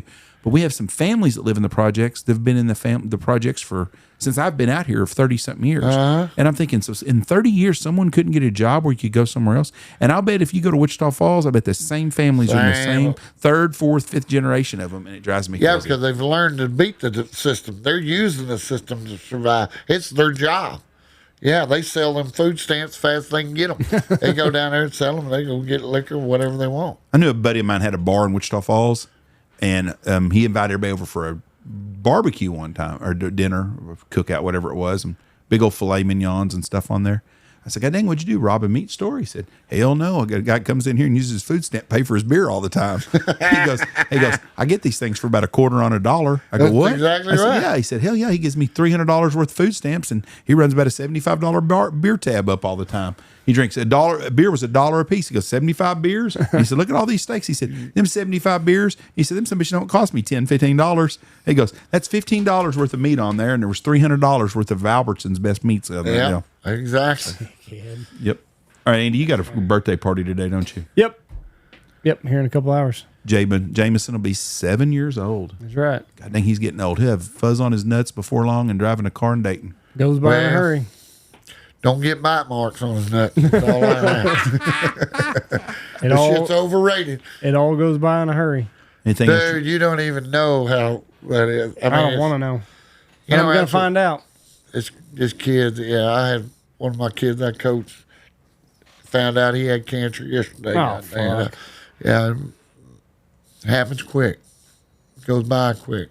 Yeah. I saw somebody said, what's the worst part about being a parent? It's watching your kids grow up. That ain't no shit. Yeah, you think it's over when they grow up. It ain't. No, but my prayers and thoughts still go to those poor people that lost all them little girls in that camp. Oh. You know, we're sitting here complaining about watching our kids grow up, and they're never going to get to see that. What a terrible tragedy that was. Nothing you can do, just a bad deal. Yeah, there ain't. You know, and that I catch a lot of flack, you know. I'm a old hard case, you know, when it comes to death. I'm not into the pageantry of death. And everybody thinks, well, Clay don't give a shit. I give a shit. I don't know. It's kind of like, for me, is the old school. When they had them wagon trains come across there, that death was an everyday occurrence. Yeah. You know, it happened, and the train got it, or the wagon has to keep rolling. You put them in the ground, you said your words and all that. What really aggravates me is say my mom died. My mom died. Yeah, it hurt me. My sister died. You know, it's bad, but I buried them. That was it. All right. Well, I know people, they lose somebody, and it's like every week they keep posting pictures. Sure miss, and every year they post a birthday picture. I sure miss them. It's not that I don't miss them, but every time I see that picture, or every time I get a reminder of that, it's like a wound that don't ever heal. You know, it's like I keep picking that scab. I let mine heal. I don't have to have Facebook pictures and all that, and I ain't judging nobody that does, but you'll heal up a lot quicker as if let it go. I hate going to funerals because I went to see my coach. Coach Fox died when I was, I think, 7th grade. He coached me in Little League baseball and stuff. Really good man, Elmer Fox. Went to his funeral. It's the first funeral I remember going to, and I was in 7th grade. I remember this. And all I remember about him, all the things he did, the coach and the great guy and stuff, I remember his funeral to this day still. And I hate remembering people for a funeral. I do not want to go to the funeral. I hate them. And then my wife, I told her, I said, if you had, of course, I'm dead, so I don't give a shit what you do. I said, but she's kind of like me, because we've had experienced a lot of death in our families and all that. But them people that bring them goddamn little kids up there, look at that dead body up there, man, that drives me goddamn jacking off. I said, well, that was the greatest thing when my mom died. Of course, she had cirrhosis of the liver and blah, blah, but so she looked terrible when she died. And she was begging for me to come see her, and I wouldn't go see her because we had a strange relationship because she was a drunk. And, you know, and I wished, you know, that's one of my regrets, of course, in my life, that I didn't patch that up. No, but she had done so many things through the deal. It was boy cried wolf. Yeah. You know, oh, I'm dying. Or she'd try to kill herself. Oh, I'm dying. So I got immune to it, you know. And so when they called me and say, hey, Mom's in bad shape, she really wants to see you. Said she's dying. I was like, that bitch ain't gonna die. That motherfucker. And then she died. But my brother, who did go see her, he said he wished he never would have because her eyes were popping out of her head. And right. So that's the last vision of the mom. My last vision of my mom is in the good years when she was good, clean, and and all that. So it's the goods and bads of it all. But like I say, we buried her, and I got her on my on your mantle. No, I think on the kitchen shelf in my kitchen. Every time somebody comes over, did you meet my mama? She's right there. See, my dad's right there in that Yeah, goose. Yeah, Ron's over there. But yeah, exactly. the Ron that the dad I remember isn't the guy that was the last 18 months of his Exactly. life. It was the dad 5 years, 10 years, 15 years old that made me pull my hair out. The big badass. That's the dad I remember. And that's what I want to remember. And so when I go to a friend's funeral or something, I don't want to go see somebody in hospice. And as I get older, I feel like, well, I really need to go see him and stuff. But I don't want to because I don't remember that they don't sick want guy. you to. No, I want to see the guy that I hung out with and grew up with and have known forever and got in trouble with and had great memories with. Yeah. That's the guy I remember, and that's what I remember when he's gone. I don't want to etch it in my face that the sucker that weighed, was down to 125 pounds and he's bones and rock, because I'm not going to be there. Because I promise you right now, someone in my family is going to put me out of my misery, I hope. Yeah. So Well, I- I tried That's what to I'm get- expecting. They won't let me do what I wanted to do. I was wanting Kelly to stuff me and put me up there by the door at Mern's Cafe. That's illegal, goddamn it. That would be great, though. Oh, yeah. Come in and see the Coyote Man. $1. well, it's the great outdoors, isn't it? He Yeah. had just died, though, Yeah. wasn't it? Yeah. He wasn't stuffed. Yeah, the kids are crawling all over him. Listen, it just happened an hour or two ago. Just play along with this. He's dead. Get your picture. You He ever- was the oldest. Wasn't he the oldest? What was that? I'm trying to think of what it was. He's the That oldest was just man. on the other day. Yeah, it was. Have you seen The Great Outdoors with John Candy and Dan Aykroyd? Yeah, but They it's shoot been the a minute. bear? Yeah, been He a shoots million the years. bald-headed bear, Yeah. and they go to a bar or something, and maybe he's the oldest guy in the town, and they're getting the picture with him, and the kids are all crawling on him, and girls are giving him a kiss Yeah. in the wheelchair, and like, get those kids off of there. It's like, why? He loves it. He died in the car on the way to the on the way here. But we didn't want to cancel the festivities. Have you ever heard Jerry Clower's story about Uncle Versey and one of their next door neighbor died, and so they get to the funeral home and they get done with the funeral or for the night before, and the guy's going to say, okay, we're going to close the funeral home. It's 9:00, and Uncle Versey goes, nah, where we're from, we stay up with the dead. He goes, my two boys here, I can't remember the kids' names. They're going to stay right here. I love Jerry Clower. And he said, they're going to be here they'll stay all night with him. Well, them two boys, everybody leaves, them kids sit there. And he goes, well, there's a neon light across the street. He goes, I think I'll go over there and get us a cold beer and I'll bring you one back here. He said, I ain't staying here by myself. He said, no, come on. You just stay and I'll get us beer. No, and they sit there for about another hour. And he said, well, we'll take him with them. So they take Uncle Patch with them over there and carry him over like on weekend to Bernie's and carry him over. And they set him up next to the bar and they're having a couple beers and damn fight breaks out. And they said people are swinging and shit, and the cops get there, and all of a sudden he's like, oh my God, Uncle Patch is dead. You killed him. I saw it. Pointed at the guy, said, you killed him. You killed him. He said, I'm not saying I didn't hit him, but he pulled a knife on me. It was in self-defense.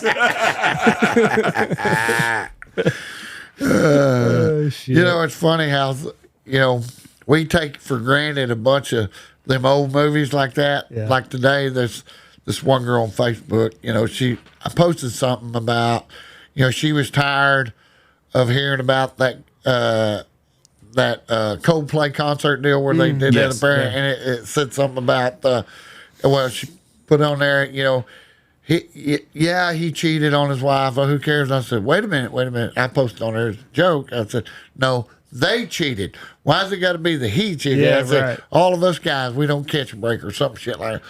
Well, I think she took it a little bit more seriously than I would. And I posted, lighten up, Francis, just a joke. Well, Stripes, lighten up Francis. nobody knows who. I got to think about it. I guarantee you she don't know what the hell Nobody's I'm talking from about. Stripes. Lighten up Francis. You don't know what I'm talking about. I've seen Stripes. I don't remember lighting up No, Francis. you remember lighting up Francis. He goes, boys, I tell you what. He's the serial killer, Yep, isn't he? yes. Yeah, I said, I don't like nobody touching my stuff. If you touch my stuff, I'll kill you. Yeah. Don't like being called Francis either. And I'll tell you another thing. Yeah. If one of you homos touch me, I don't like being touched. One of you homos touch me, I'll kill you. He goes all the way through, and then he says, I don't like being called Francis. And then the old sergeant, lighten up, Francis. Did Lee Marvin play the sergeant in that? No, Wasn't it the guy that was in Full Metal Jacket? no, it's a whole different guy. That's a great show, though. Oh my God, that's fucking hilarious. Dewey Oxford, fucking John Candy. Yeah, I thought I'd come here and lose a few pounds, get a little bit of exercise in. I can watch that so much every time that comes up. But that scene, Oh, it's the lighten guy's up. name's Warren Oates. Yeah, Yeah, he's lighting up Francis. Lighting up. Yeah, I can see And he's got that real draw. Lighting up Francis. That son of a bitch.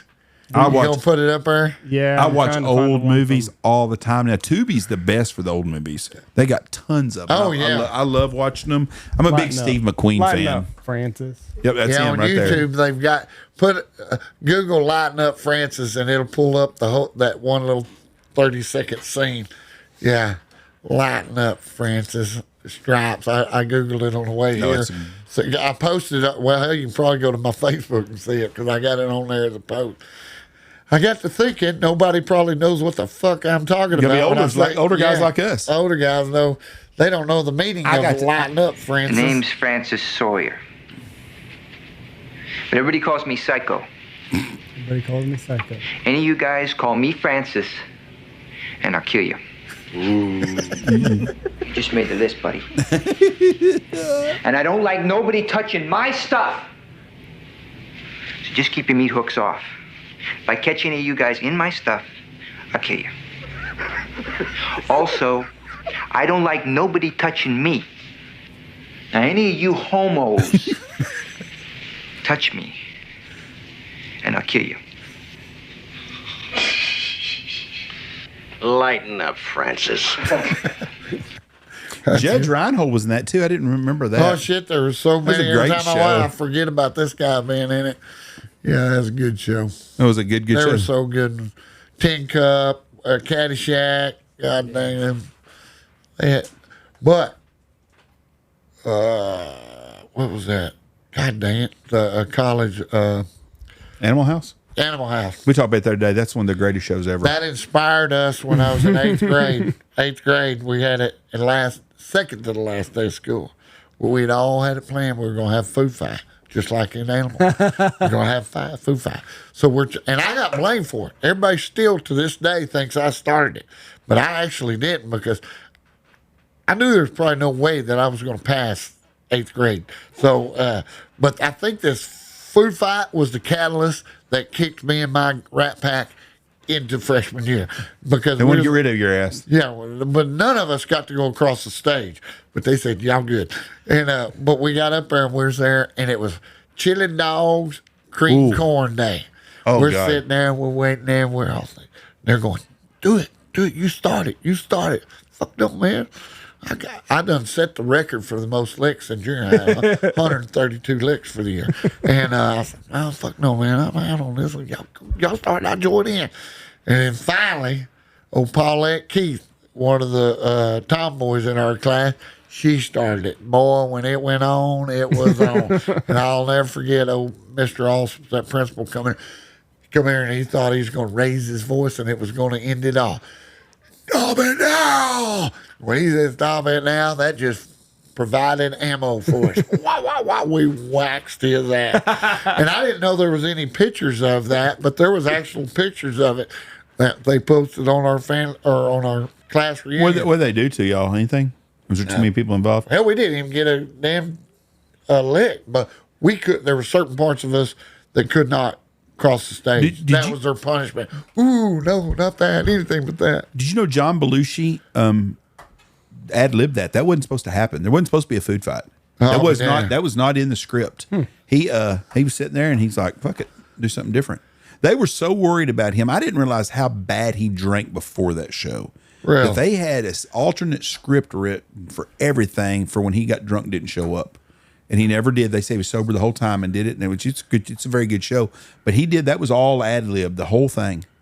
He said food fight and started throwing it, and so everybody started joining in doing it. And they don't stop the cameras, and they just done the whole thing. But that was all ad libbed. We watched Jaws last night. My oldest wanted to watch it. Didn't scare him. He thought it was kind of think it's cheesy 'cause thought it it's was kind of cheesy, but I didn't realize that Quint was a bad alcoholic, and he would get so drunk on set that they'd have to walk him off of that boat. Which one's Quint? The crazy guy. The fish captain? Yeah, was? the I didn't guy know. that would seem like a drunk. But he Well, was like, really there- a drunk. Yeah, but there would be times where, like that big monologue he does about the USS Indianapolis or whatever being stuck in the water, he'd gotten drunk like numerous times. He couldn't do his monologue, and they'd have to wheel his ass off the boat. He ended up dying of like alcoholism at 55. But You know, Played a good part. is that Richard Dreyfuss's first movie? I don't know. Well, he played a good part in that deal too when he was a little nerd. There's a movie I've never seen is in Close Encounters of the Third Kind. I've never seen that ever in my life, and he's in that too. I'll be damned. Have you seen it? Yeah. I never seen it. I don't know why I never seen it. But do you remember when you used to have the playing cards that you get with Close Encounters? Oh, yeah. Charlie's Angels cards and all that shit. You try to scratch off the bikinis off of them. Oh. We all played that same boat, didn't we? Right. There's I gonna be dated something. Fair for 3 years. Oh my God, she was hot. Damn right. That red bikini had me. There'd been many a shower wall got painted. All right, we've been going on almost 3 hours, so All right, thank y'all for listening to us. We appreciate y'all. Y'all coming along has made our growth and success very appreciated. Clay, I appreciate you being on here. You've been on here more than anyone else has. You gotta start doing more shit so we can get new stories. I know what I'm trying. hell, he Hell, fucking we didn't even talk about none of my goddamn stories. My trips I just went on. yeah, he fell down, he hurt his ass. He chased down fugitives. He's a bounty hunter. Hell, he's got true. all the news. He's got all sorts of new stuff I guess going on. middle of September we'll have you out here again. Do it again. Yeah, I got it. Like I say, hell, we didn't even jump on my Wyoming trip, my Illinois trip. I want to have you up here when we do the Boss Dove Yeah. hunt September 15th week when Andy's going to do the taser. Him and Maddie Robertson have got the taser duel. So Believe me, I'm trying. okay, well, we'd like to have you here for that. We can get into some of this stuff because there's some stuff I was going to ask you and I forgot about. But anyways, thank y'all for listening to us. God bless y'all. Have a great day. Be safe. God bless. Peace.